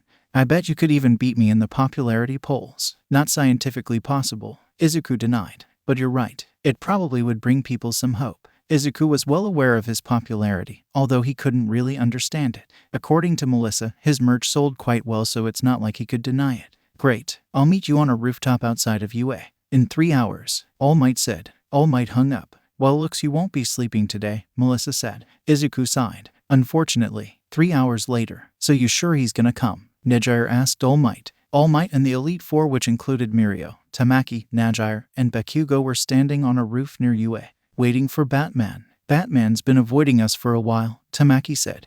He's mostly been avoiding me, Mirio said. What the fuck did you do to piss him off? Bakugo asked. It's not easy to make that guy mad. Really, he gives off that scary vibe though, Najire said. That's just because of his costume and his mental training. Bakugo dismissed. Under all that armor and acting, he's a socially awkward teddy bear. Somehow I doubt that, Mirio said. It sounds like you two know each other, All Might said. Are you two perhaps friends? Yeah, I used to know him when I was a kid. After he came back to Japan we caught up, Bakugo said. Oh, have you seen him without his mask? What does he look like? Is he handsome? Is he ugly? Does he have scars? Does he have bait eyes? Is he blind? Does he have bat wings? Nejire got in Bakugo's face and started her rapid-fire questioning. Bakugo put his hand over her mouth to shut her up. Will you fucking can it? He doesn't look like a goddamn bat. Then why does he call himself Batman? Nejire asked, her question muffled by Bakugo's hand. Bakugo was about to answer when suddenly heard a voice from behind them. I'd appreciate it if you didn't give away my identity. Behind Bakugo was Izuku on his Batpod. How the hell did you sneak up riding a goddamn motorcycle? Bakugo asked. Not important. Izuku waved off. I thought you were going to keep my identity a secret. Relax. No one knows who you are. I could tell them your fucking name and they still wouldn't have a goddamn clue who you are. Bakugo reassured. Nejire pulled Bakugo's hand off her mouth. Why do you keep your identity a secret? Why do you dress like a bat? Does it have to do with your quirk? Also, why don't you use your quirk? Why don't you become an official hero? I'm sorry, but for personal reasons, I won't be answering any of those questions. Izuku declined. Awa, Nejire groaned in disappointment. Izuku looked at All Might. I noticed you neglected to tell me that we wouldn't be the only ones going. Ah yes, it simply slipped my mind. All Might lied. Izuku responds, knowing All Might's true intentions. Well, since we're here, let's get to work. We're gonna be flying and jumping around at high speeds. Are you sure you're gonna be able to keep up? All Might asked. How did you even get that thing up? Before All Might could finish, Izuku sped past him towards the edge of the roof. Just before Izuku went over the edge, the Batpod suddenly jumped high into the air, before landing on the building opposite to them. Izuku then stopped and signaled for them to follow him from the opposite building.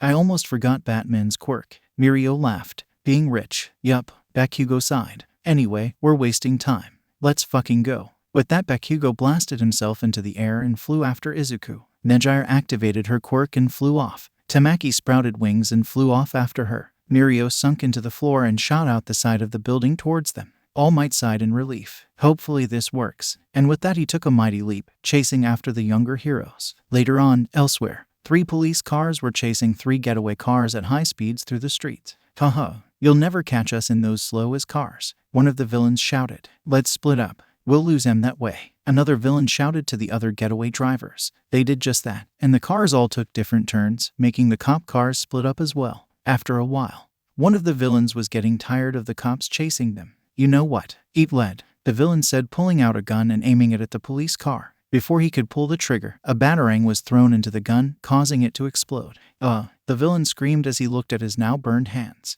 What the fuck was that? Then, from the rooftops, the Batpod jumped down, landing right behind the car. The police in the car behind him suddenly received a message over their radio. Stop. I'm going to bring the car to a stop. If you don't hit the brakes, you're going to get hurt. Izuku warned. Got it, Batman, the police said, hitting the brakes on the car. Once that was taken care of, Batman hit a button on the Batpod, causing a wire to shoot out and latch onto the fleeing villain car. Once it was attached, Izuku put the Batpod in reverse. Despite being much smaller than the other vehicle, the Batpod forced the other car to gradually slow down until it was brought to a complete stop. Shit, it's Batman, he stopped the car. The driver said. No shit, said the other villain in the passenger seat. We need to get out there and beat the shit out of him before the cops catch up. The doors opened and the 2 villains came running out at Izuku, only for Mirio to pop out of the ground and knock one of them out cold. Shit, it's Guy HHH. The other villain screamed out in pain as he was suddenly hit by a shock batarang. The villain was electrocuted for a few seconds before promptly falling to the floor, unconscious. Nice, Mirio said, giving him a thumbs up. Let's hurry. All Might's probably already done, Izuku said. Meanwhile, one of the other cars was still fleeing from the police when suddenly they heard a thud. What the hell was that? One of the villains asked before looking behind him. Holy shit. The driver looked into the rearview mirror and his eyes widened. All Might was right behind them, his smile flashing in the mirror. Sorry, but this little chase if over, All Might said. He then picked up the car and held over his head. He slowed down a little bit before coming to a complete stop. Haha, now how to deal with the villains inside? All Might wondered. I know. All Might then shook the car rapidly, causing the villains inside to become extremely dizzy and nauseous. After a few seconds of shaking, All Might suddenly stopped, causing the villains inside to get even more nauseous. Oh, the villains groaned. Bawag, one of the villains threw up. That'll leave your head spinning for a little while the police can take it from here, All Might said, putting the car down as the police stopped in front of him. Thanks for the help, All Might. You're the best, one of the officers said as he got out of the car. Thank you. Now if you excuse me, justice never stops. And neither do I, All Might said as he jumped away. Meanwhile, the last car had managed to lose the police car that was chasing it. Haha, we're home, free boys, the driver said, as the other villains were celebrating. Something suddenly landed on top of their car. Huh, what? One of the villains said. Then tentacles suddenly crept into the car, taking the villains by surprise. The tentacles wrapped around their bodies and took them out of the car. The villains were lifted into the air outside of their car. Wait, it's Sun Eater, one of the villains said, realizing who was doing this. Tamaki flapped his wings and took to the skies, getting the villains to the police. The car now had no driver and was speeding towards a sidewalk full of people, but in it was Bakugo, who looked at the oncoming vehicle with a sick grin. Once the car got close, Bakugo blew it to bits. However, some of the shrapnel flew past him and towards the civilians. Nejire stood in front of them. Nejire barrier, making a wall of energy in front of her. It served well to shield against the shrapnel, causing it to bounce off and fall to the ground. The crowd cheered at the success of their heroes. Sun Eater is cool. One of them cheered. Cute as always, Nejire-chan. Another one said, step on me, Ground Zero. One very excited female fan. Bakugo grimaced. Let's get the fuck out of here. Later, boom, bank doors suddenly exploded and 3 villains holding sacks of cash ran out. Huh, take that, you lousy guards. Did you really think you stood a chance against me? The lead villain boasted. I'm Yubitabulof. The lead villain suddenly ran into something that was not there a few seconds ago. Hey, what's the big? He and the other villains stopped when they realized what exactly was in front of them. You were saying, All Might said. Next to him was Izuku on his Batpod and the Elite Four. The 3 villains looked at them, and then at each other before dropped their bags and putting their hands up. We surrender. They all said, good choice. Mirio and All Might said, Tusk, cowards. Bakugo grunted. The police came from behind them and quickly handcuffed the villains. Let's move. There's a request for backup a few miles away, Izuku said before speeding away. Mirio looked at All Might. And you thought he couldn't keep up when we're having trouble catching him. Well, that's what I get for underestimating Batman. Now off we go, All Might said, sprinting after Izuku. Elsewhere, I ain't going back. I'm gonna take this kid's body, and I might use his quirk to kill all of you, shouted the sludge villain. It was chaos in the Tatooine district. The sludge villain had broken out of prison and ambushed a kid from the sewer. To make matters worse, the kid had a somewhat powerful fire quirk, and in his attempt to free himself accidentally set everything on fire. The heroes who had arrived, Kamui Woods, Backdraft, Death Arms, and Mount Lady, were all unable to do anything against a villain like this. The boy in the villain's body started seeing spots in his vision as he was losing his grip on life. Someone please help, he thought. Suddenly, a young schoolgirl ran past the hero and wildly threw her book bag at the villain. The bag hit the villain's eyes, causing him to flinch from the pain. The girl clawed at the villain's liquid body, and since he was distracted, she managed to move the sludge off of the boy's mouth, giving him some much-needed air. The sludge villain recovered and looked at the girl. Get away. The sludge villain made a large tendril, big enough to crush the girl, and attacked her. Time slowed down for her, and her life flashed before her eyes as the attack that would end her life came at her. Then suddenly she felt something wrap around her waist.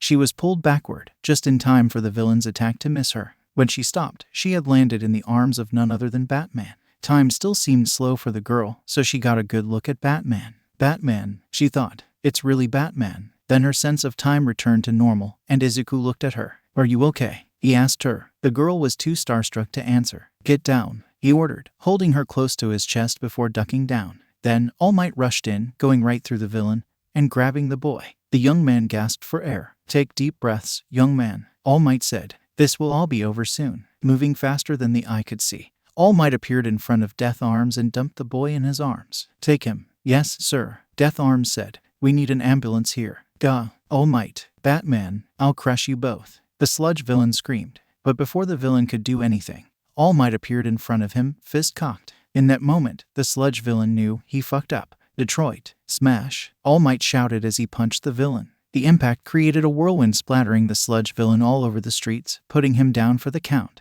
After a few seconds, All Might struck his signature victory pose and the crowd went wild. A little bit later, after the fight had ended, Izuku was swarmed by people, all of them looking at him with admiration. All Might stood beside him and whispered, I told you, you might be more popular. This is only because I don't get seen often. It's the novelty effect. Izuku dismissed. Nejire and Tamaki were helping gather up the sludge villain and put him into a containment bottle. Bakugo was standing back, grinning at how uncomfortable Izuku was in this moment. And Mirio was trying to get the crowd to give Izuku some space. However, in the background, Izuku spotted something he didn't like. Kamui Woods and Death Arms were talking to the young girl from earlier. He couldn't hear them over the crowd, but the girl's downtrodden expression told him everything. Please move, Izuku said. The crowd didn't hear him and continued what they were doing. I said, "Please, move," Izuku shouted, authority dripping from his voice, and his eyes squinted into a glare. Everyone in the crowd froze for a second before quickly moving aside. Izuku walked through the crowd over to the two heroes and the girl. "Think of how your family would feel if your Kamui was suddenly interrupted. What are you two doing?" Izuku asked, his voice sending a chill down the two heroes' spine. "Oh, Batman sir, we were just scolding this child for her reckless," before Kamui could finish sputtering the rest of that sentence. "Move while you still have legs." Izuku damned. His tone made everyone in the area shiver, as it left one thing evident. Batman was pissed. The two heroes immediately moved away from the girl, backing off a few feet. Izuku pointed to a spot on the ground. "Stand over there and wait for me to address you." The two did exactly as they were told, trying very hard not to look at Izuku's intimidating glare. They do know that he is a civilian with no power over them, right? One of the onlookers asked another one. "Hey, if Batman asked me to jump off a bridge in a tome like that, I'd do it because it's probably safer than being next to him at that point," another onlooker says. Izuku stood in front of the girl, who looked up at him with a mix of amazement, anxiety, and fear. "What is your name?" Izuku asked, his tone changing to a gentler one. Yumitsukopi Kishi, sir," the girl said, trying and failing to keep herself from trembling. "Kishi," Izuku said. "What you did was very foolish, but I thank you for it."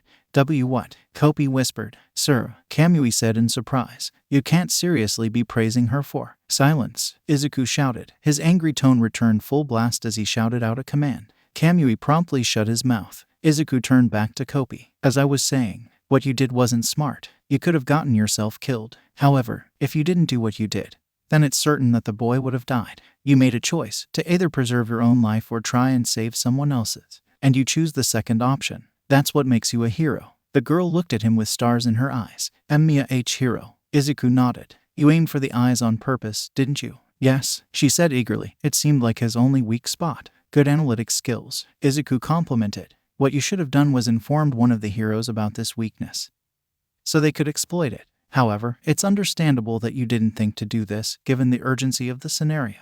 You have a good heart and a brain to match. Don't get killed before you get the chance to use it." "Why, yes, sir," Kopi said. She had the biggest smile on her face and tears were shining in her eyes. "Good, that's all," Izuku said, about to turn to the heroes. Wait," Kopi said, getting Izuku's attention. "Amuk, can I get your autograph?" There was a short pause before Izuku pulled out a batarang, then pulled out a pen and signed the batarang. He handed the signed batarang to the girl, who was shocked beyond words. "It's a standard batarang. Be careful with it, the edges are sharp," Izuku said. Thank you so much," the girl said, taking the batarang. She gave it a good look before clutching it against her chest. Thank you. It'll be a family heirloom, I swear." Izuku smiled at her enthusiasm, before frowning as he remembered the heroes behind him. Izuku walked over to the two heroes until he was standing right in front of them. "Would you like to explain to Mui you were standing around while a child was dying?" Izuku said. You see, our quirks weren't really suited for the situation, so we decided to stay back and wait for." Izuku cut Kamui off. "So what you're telling me is that two professional heroes, who trained for years in a hero school and have years of experience, couldn't figure out how to handle a situation under pressure?" Izuku said. "Yet a middle school girl managed to figure it out and did your jobs for you. And you then decided to scold her." "Well, we were kind of focused on the kid and the fire, so Death Arms tried to defend their actions, but Izuku was having none of it. You two are professionals, trained to be able to think under pressure. You have no excuse," Izuku said firmly. "And in case you forgot, you were outsmarted by a middle school girl." The two heroes slumped, feeling really incompetent. "But it's not just that," Izuku said. "Incompetence is one thing. The fact that you felt comfortable sitting back and letting a child die is another. It wasn't even like you stood back to try and figure out how to defeat the villain. You gave up in the middle of combat and were going to let a child die." The two heroes slumped ever further. "And for what? Because you didn't want to get hurt or killed?" Izuku asked. "We're supposed to avoid unnecessary injuries," Kamui said. "You think injuries gained while trying to save a child are unnecessary?" Izuku asked. Kamui didn't respond and lowered his head. "Backdraft was putting out fires. Mount Lady would have only made things worse. You two have no excuse whatsoever. What you displayed today was an act of incompetence and cowardice." Izuku pointed to Kopi. "That girl risked her life to try and do what you couldn't. She displayed bravery and quick thinking when you two did not. And she's not a professional hero. She didn't receive any special training at a special school, and it's not her job to risk her life. But she did it anyway, and she succeeded. And you two have the nerve to scold her." The two heroes didn't say anything, just accepting the guilt and shame being thrust at them. You two have both dirtied the title of hero. If you have any sense, you'll thank her for making sure you two could walk away from this without a child's blood on your hands," Izuku said. There was a short pause as what Izuku said sunk in before Izuku walked away from the two of them. As he walked past Kopi, he looked at her. "Do you want to be a hero?" "Why, yes," she answered eagerly. "Well, then I look forward to working with you," Izuku said. He pressed a button on his belt, summoning the bat pod. He hopped on and sped away from the scene. Later, on top of another rooftop. "Phew, that was a good workout," Mirio said while he stretched. "Yeah, I'm hungry," Nejire said. "I need food," Tamaki said. Izuku looked at All Might and whispered, "You're running out of time." "Yes," All Might said nervously. Izuku nodded and turned to the others. "Let's eat. Then we're done." "Sounds good to me," Bakugo said. "What are we eating?" "Oh, I want some tea," Nejire said. "I'd like seafood," Tamaki muttered. "Ramen for me," Mirio said. "I already know where we're going," Izuku says. "Follow me." Later, elsewhere. This isn't a restaurant," Mirio said. The six of them were standing outside of a small warehouse, with two men in suits guarding the door. "I never said we were going to a restaurant," Izuku said. He walked up to the men in suits who moved aside to let him in. The others followed him and were amazed to see that the inside was nothing like the outside. The inside of the warehouse looked like an extremely fancy dining room, complete with a long dining table and 6 chairs. "Whoa," Nejire said. "How much did this cost?" "Don't worry about it," Izuku said, taking his seat at the head of the table. "It's all paid for by the BAT credit card." "Is that a real thing?" Nejire asked, excitedly. "Of course it's fucking not," Bakugo said while sitting down. "What kind of dumbass would?" Before he could finish, Izuku pulled out the actual BAT credit card. "Never leave the cave without it." "Fucker," Bakugo said. "You actually have something that dumb. I find that of all the things in my utility belt, money is the thing that's most often used," Izuku said. "And besides, it's completely untraceable." "Still, doesn't the bat symbol on the card seem a little much?" All Might asked. "Don't you put your face on everything, All Might?" Nejire asked him. "Fair point," All Might said. "Oracle insisted on it. She thinks it's funny," Izuku said. "Speaking of Oracle, she is the one paying for all this, so you should all thank her. She's listening through the comms, by the way." "Thanks, Oracle," Nejire cheered. "Thank you," Tamaki said. "Much appreciated." All Might added. "Thanks," Mirio said. "TCH. Thanks," Bakugo said, begrudgingly. "Tell everyone I said you're welcome," Melissa said. "I tell Bakugo that She says that you're all welcome," Izuku said. "All of you. Now open your menus." Everyone opened the menus, and as they looked over them, they noticed something. "Wait a minute. This is all just my favorite foods and drinks," All Might said. "Oh, we have the same favorite foods, All Might?" Nejire asked. "No, you idiot. These are all custom menus. Bats figured out all our favorite foods and drinks and put them on the menu," Bakugo said. "Oh, neat," Nejire said. "Wait, how do you know what our favorite drinks and foods are?" "Don't worry about," Izuku said. "Well, to be honest, I don't think I want to know, so I'll just enjoy the food," Mirio said. "For once I agree with you, Toonface," Bakugo said. "Now let's get started. I'm fucking starving." Later that night, after eating to their heart's content, all of them went their separate ways. Mirio and Izuku took All Might back to UA, where he finally deflated back to his skinny form. All Might sighed. "Thank you both." "No problem," Mirio said. All Might stretched. "Well, that was an interesting day." "Yeah, it was fun," Mirio said. "We did a lot of good." "I'm glad," Izuku said. "Yup," Mirio said. After that, there was an awkward silence that went on for what felt like minutes. Seeing that this wasn't going anywhere, All Might decided to say something. "So, I know why you did this," Izuku said. "The real reason, that is. You wanted me to make up with Mirio." I guess I should have known you would have figured it out," All Might said. "Look, Batman, can we just put the whole one for all thing behind us?" Mirio asked. Izuku looked at Mirio for a few seconds, and then at All Might, before sighing and shaking his head. "Do you know why I don't believe you when you say society can handle All Might's retirement?" Izuku asked them. "Because I know what it's like to live in a world with All Might in it, and then suddenly not live in that world." The two gave him a confused look. "What does that mean?" Izuku sighed. And then he did something that shocked both of them. He grabbed the back of his cowl and pulled it down, revealing his face. All Might spat out blood. Why do you look familiar?" Mirio said, trying to figure out where he's seen that face before. "I was at Melissa's party," Izuku said. "You're Deku Komori. Melissa introduced us to you during the party." All Might said. "That's a fake name I use," Izuku clarified. "My real name is Izuku Midoriya, and what I say doesn't leave this room." "Kinda figured," Mirio said. Wait, I have so many questions," All Might said. "Does Melissa know?" "Yes, and any questions you have, you can ask her yourself later," Izuku said. "It'll probably be better that way." "I suppose so," All Might said. Despite our disagreements, I trust both of you, Izuku said. So I'm going to talk to you both, face to face. There was a short pause as Izuku took a breath before speaking again. When I was young, I desperately wanted to be a hero. Every day I dreamed of being like my personal favorite hero, All Might, Izuku said. But then, it happened. I was diagnosed as quirkless. Both Mirio and All Might were shocked by that revelation. So he was quirkless after all. All Might thought. He had suspected that Batman was quirkless, but even still it was shocking for him to just say it. Mirio was completely blown away. There had never been a quirkless hero before. And while it kind of seemed obvious in hindsight, Mirio had never even considered that he was quirkless. I was heartbroken, but I didn't lose hope. Not yet, Izuku said. I would watch those videos of you saying that anyone could be a hero over and over again. They were the only positive reinforcement I received when it came to my dream. The other children would mock me for it and would beat me quite often. My father left me in Mom the minute he found out I was quirkless. And even my mother, who loved me with all of her heart, didn't believe in my dream after I was diagnosed. Although she never said it. My life was hell. But you and my mother were my two lights in the darkness. My two hopes. But then someone took those hopes away from me. Both All Might and Mirio readied themselves. He had alluded to something like this a year ago, but now it looked like he was going to explain it a little more. One night, my mother happened to witness the former hero, frightening Bolt, abducting a woman. Izuku explained. She fled but was spotted and followed. She made it back home, and when I got there, it seemed like she already knew it was too late for her. She hid me in a closet. Bolt broke down our door. He knocked my mother to the floor and put a gun to her head.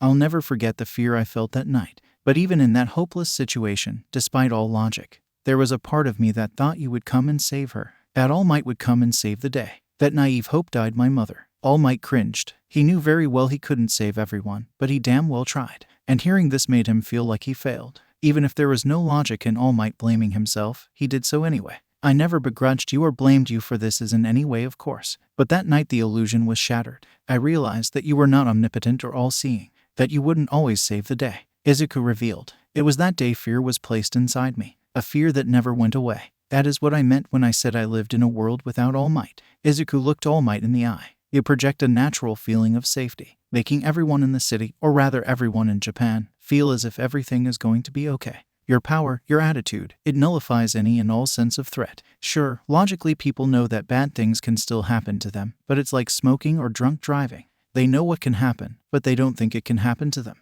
And so they essentially believe that as long as All Might is around, they are invincible and that any bad things that happen to someone else are a statistical oddity, something unlikely to happen to them. This, of course, has a few positive points. For a period of time in which you can still perform as the symbol of peace, said peace is almost guaranteed to last until you retire or die. It will also lead people to be generally happier, cause suicide rates to decrease, and villain activity will go down. However, this is only for as long as you can be the symbol of peace. Once your presence is no longer felt, that's when everything goes to hell. That feeling of invincibility will disappear completely. And once a person who felt invincible loses that feeling, it leads to a feeling of extreme vulnerability, causing a mass panic that won't go away until either that feeling of fear becomes semi-normalized or until that feeling of invincibility returns. This goes opposite to the villains, who will feel a sense of invincibility now that All Might is gone.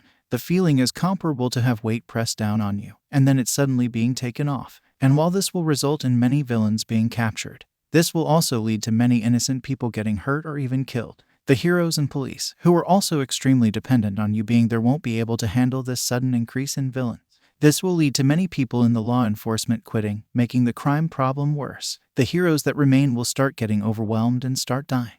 This will cause more heroes and police to quit, and more people to panic. And aside from causing panic, civilians will see how busy heroes are. They will start thinking that they can get away with things and turn into villains themselves. Then, stop, Mirio insisted. Sorry to cut you off, but you're making it sound like the end of the world. I'm stating the worst-case scenario, Izuku said, and it would only be the end of the city, or less likely, Japan. Although depending on certain variables I could see it turning into the end of our current civilization.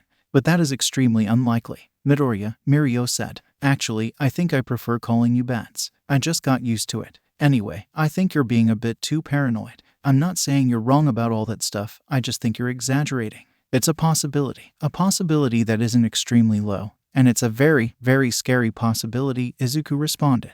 It would be wrong to not take precautions against it. I see what you're saying, Mirio said. And you do have a point. I can understand where you're coming from to an extent. Izuku looked at All Might. You've done great things for this country, All Might. the lives you've saved, the villains you've stopped. I don't think anyone can thank you enough for what you've done. But, however well your intentions and actions are, there is one mistake you made that could bring an end to the society you've worked so hard to preserve. You didn't prepare for what would happen after you were gone. All Might sat silent, stewing over this information. While he wasn't convinced of the extent of the chaos Izuku described, he was convinced that there would be chaos and that it would be a catastrophe. And to think that he was the cause of it, him and his nearsightedness. Perhaps if he had listened to Night Eye and considered the future, this wouldn't be such a big issue. It's not your fault, All Might. Your intentions and actions were pure, but I doubt you could have predicted the extent of your importance. Izuku reassured him before turning to Mirio. We need to do two things if we want to avoid the worst possible scenario. We need to instill a new symbol of peace, and then we need to gradually change the nature of heroes and how the public views them.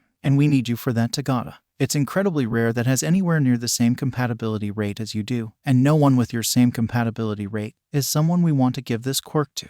We need you to take one for all. We need you to be the next symbol of peace. Mirio was silent for a moment, his hands to his chin as he contemplated what was being said. Young Tagata, All Might piped in. I don't mean to pressure you, but I agree with Midoriya on this. Nezu and him have been searching tirelessly for someone else to inherit my quirk, and they have not found anyone else as capable as you. And I'm told even Night Eye wanted you to be next wielder. Mirio cringed. He remembered Night Eye's reaction to his refusal to inherit the quirk. Needless to say, he was not pleased. Working with him became awkward after that. If we wish to avoid a crisis, I think it would be best for you to inherit my quirk. All Might finished. Come, Mirio said, still thinking it over. There was a pause for the next several seconds until Mirio gave his response. I'm willing to do it, Mirio said. Izuku held his breath. From the way he phrased it, he could tell there was going to be a caveat. All Might did not figure this out and gave a relieved smile. Good, good. Thank you, young Tagata, we will. On one condition, Mirio said, sticking a finger in the air. I will take it, but only if someone else is not found between now and All Might's retirement. Izuku played the scenario out in his head. There would be a lot of panic when All Might announced his retirement, but after Mirio gained one for all, it wouldn't take long for people to figure out just how strong he was. And if he played things out right, then he could minimize the panic period and have Mirio set up as the next symbol of peace within a year, all while minimizing the damage done during that panic period. Although there was one big issue. If All Might died, then getting one for all out of him could potentially difficult. Not impossible, but difficult, and that could extend the period of panic. However, it was highly unlikely that All Might would die. The only possible threat to him while he's in his buff form is All for One, and while his skinny form was extremely vulnerable. He had gotten better about making sure he used his time well and didn't deflate out in public. Well, it's not like Izuku had much of a choice. Mirio didn't seem like he was going to budge on this one, so while he's not happy about it, he can work with this. Izuku looked up to see both All Might and Mirio looking at him, waiting for his response. Fine, Izuku said. We can work with that. Is that good with you, All Might? Yes, All Might said. It's better than nothing. All right, Izuku responded. Inform Nezu of this when you can, as well as everyone else who has knowledge of One for All. Of course, All Might said. Well, that will be all for me. I'll be taking my leave now, Izuku said, putting his cowl back over his face. Well then, good night, All Might said. See ya. Mirio waved. Izuku nodded and dropped in flash bomb, forcing the other two occupants to look away. When they looked back, Izuku was gone. Why does he need to do that? Mirio asked. Probably the same reason you phase out and into rooms rather than using doors. All Might said. Because you can. Fair enough, Mirio said. Also, can I ask you something? Feel free, All Might said. One for all is your quirk. So why is it that Batman and Nezu seem to be making all the decisions when it comes to your quirk? Mirio asked. Walto put it simply, they know best. All Might said. I've been trusting Nezu's intelligence since I was a teen, and Batman has proved himself quite well in that field. When it comes to planning, you can't beat those two. And even if I wanted to select my own successor, there are a lot of factors going into that. They would have to be someone of pure heart, while also being a skilled pro hero, as we don't have the time to train one up from scratch. Then we would have to test their compatibility with the quirk to make sure they don't die from merely obtaining it. Long story short, it's better to leave these things to those who know what they're doing. I guess that makes sense, Mirio said. Welp, what do you want to do now? All Might thought about that for a moment, before realizing something. Oh right, I have to go see Melissa. I have a lot of questions to ask her. Meanwhile, with Melissa in. Achoo, Melissa sneezed. Bless you, Izuku said, over the comms. Thanks, Melissa said. It's a good thing we were able to convince Mirio after all. Otherwise, our lives would have been a lot harder. Yes, but now we can revive Project Cal. Eon, Izuku said. Do we really need that? Mirio's a good guy. It seems wrong to do this behind his back. Melissa said. Mirio has a 100% compatibility rate with One for All. We don't know how powerful that will make him or what it might do it for him, but we need to be ready for the worst. Izuku said, trust is nice, but if you blindly trust those with power, then you'll end up with a knife in your back or a bullet in your skull. Aizawa sighed. Where the hell are they? He was supposed to be on patrol with Huntress and Nightwing, and Red Hood would probably join but they were nowhere in sight. I swear if they're late, he muttered. Suddenly he heard the sound of a car coming closer at high speeds. Then he saw the Batmobile come into sight. Oh no. Eraserhead pinched the bridge of his nose. The Batmobile stopped in front of him. The top opened up, revealing Toga, Helena, and Shinso all sitting inside, with Toga in the driver's seat, Helena in the passenger's seat, and Shinso in the back. And on top of everything, Helena and Toga were wearing sunglasses over their masks. Get in, loser. We're hunting villains, Helena said in an overly serious tone. Aizawa breathed in and out very slowly. I don't get paid enough for this. Are you even old enough to drive? Nope. That's why I'm not driving. It's on autopilot. Toga lied. She was fully capable of driving a car by this point, but since no one would buy it if she said she was old enough to drive, she just lied. And Batman just lets you use his very expensive car. Aizawa asked. Yeah, but he only lets me use one of them at a time. Toga said. How many of these things does he have? And what does he mean one at a time? Aizawa wondered, before shaking his head. Anyway, patrol those routes. Call me if anything happens. Aizawa glared at Shinso and Helena. And if you find a villain, do not engage without permission. You got it, boss? Helena lied. That's not likely to happen, Shinso said honestly. See ya, Toga said, speeding off before Aizawa could say another word. Aizawa was left in the dust, regretting ever getting out of bed in the morning. Later, a jewelry store. Nobody move, or else you will face the wrath of Condiment King, shouted a villain wearing a gray suit with underwear over his clothes. He was holding two guns that looked ketchup and mustard bottles and aiming them at the cashier. Everyone in the building was trying not to laugh at the stupidly dressed man who was using mustard and ketchup as weapons and called himself Condiment King. Stop your giggling. Don't you know the danger you are all in? Condiment King said. Oh no, if there happens to be someone here with an allergy, then we're toast, said a sarcastic voice. Everyone looked to see Huntress, Red Hood, and Nightwing standing casually by the door. But in all seriousness, does anyone here have an allergy to condiments? Shinso asked. Everyone shook their heads. Then we're fine, Toga said. Also really, I know people make the underwear joke a lot with heroes and villains, but you are actually wearing underwear. I can see his name on it. Helena laughed. Nice tidy whities Heizukashi. Everyone in the jewelry store started laughing, no longer able to contain themselves. Stop it. You what? I'm going to relish your demise, Condiment King shouted. Please pull the trigger. Please pull the trigger, Toga begged internally. Condiment King pulled the trigger, only for the ketchup and mustard to backfire, hitting him instead, covering him in his condiments. This made everyone laugh even louder.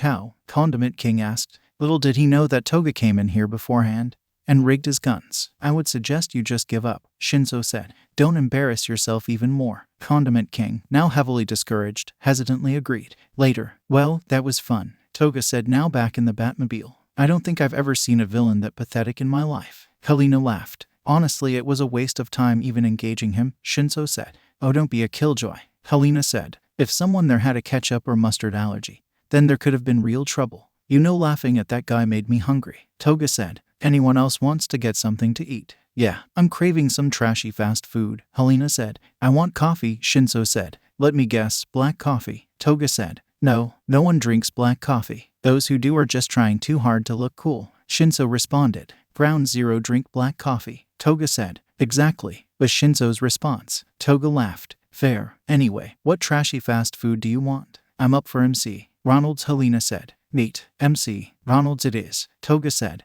One trip to MC, Ronald's later. You know, I know Batman said you could use the Batmobile, but I don't think he would appreciate us using it to go to MC. Ronald's, Shinso said before taking a sip of his coffee. You weren't complaining before you got your coffee, Helena said, eating a burger. Besides, if Bats didn't want us to get fast food, then he would have told us not to get fast food. Yeah, because I'm not going to not get fast food in the Batmobile, Toga said, popping nuggets soaked in blood into her mouth. Did you see their faces? It was hilarious. Humor aside, we should get back on the patrol route, Shinso said. Fine, fine, Toga said. Back on route. Oh, actually the paper Aizawa gave us told us to go to the harbor. Apparently, there's been some issues with pirating and he wants us to investigate. And just investigate, Helena said. Toga grinned. Time to fight some pirates. Later, at the docks. Wait, so you got robbed by actual pirates, Helena said. Like, literally, swashbuckling, walked the plank pirates. Yup, they had swords and flintlocks and everything, said the captain of a cargo ship. They came up to our ship and took some of our cargo. Couldn't take too much though because their ship couldn't handle it. How long ago was this? Toga asked. About a week, the captain said. Hey Batsy, Toga said, making her earpiece call Izuku. What is it, Hood? Izuku asked over the comms. I need a cargo ship, and some pirate weapons, a cool coat, a lot of explosives, and an eye patch. Toga said. Give me an hour, Izuku said without skipping a beat. Toga grinned and looked at the captain. So where did you encounter these pirates again? I have a bad feeling about this, Shinso thought. About 2 hours later, I'm queen of the world, Toga shouted as she stood on the tip of a ship. It's alarming how fast Batman got this, Shinso noted. You guys just have a cargo ship on standby, don't you? Helena said while she held Toga in the air. No, most non-rich people don't, Shinso said. In fact, I'm pretty sure most rich people don't either. You two are just weirdos with too much money. Better than assholes with too much money, Helena said. Shinso shrugged. The three of them were on a cargo ship that Izuku had purchased for them and had been souped up with an autopilot. They had been sailing for about an hour in the area the ship captain had told them about, but had yet to find anything. Toga had gone through the trouble of replacing their equipment with things she found more fitting. Toga and Shinso had their gadgets and other items stored away, and instead they had swords. Shinso wanted to refuse, but Toga threatened to throw him overboard, and knowing Toga, she might actually do it. Helena was no wielding modified dual flintlocks, with rubber bullets of course. Toga was also rocking a pirate hat and coat as well as an eye patch, which she was wearing over her mask. All in all, they looked absolutely ridiculous. You think we would have seen them by now, Helena said. It's hard to miss a huge wooden ship. You mean like that one, Shinso said, pointing in the opposite direction from where they were looking. They turned their heads and there it was. Off in the distance was a massive wooden ship, with a flag bearing a skull and crossbones. Huh, would you look at that? Toga said, with a huge smirk on her face. All right, all hands on deck. I haven't stabbed anything all day and we're about to change that. Prepare for battle. A few minutes later, the two ships had met, and immediately Toga and the others were under attack.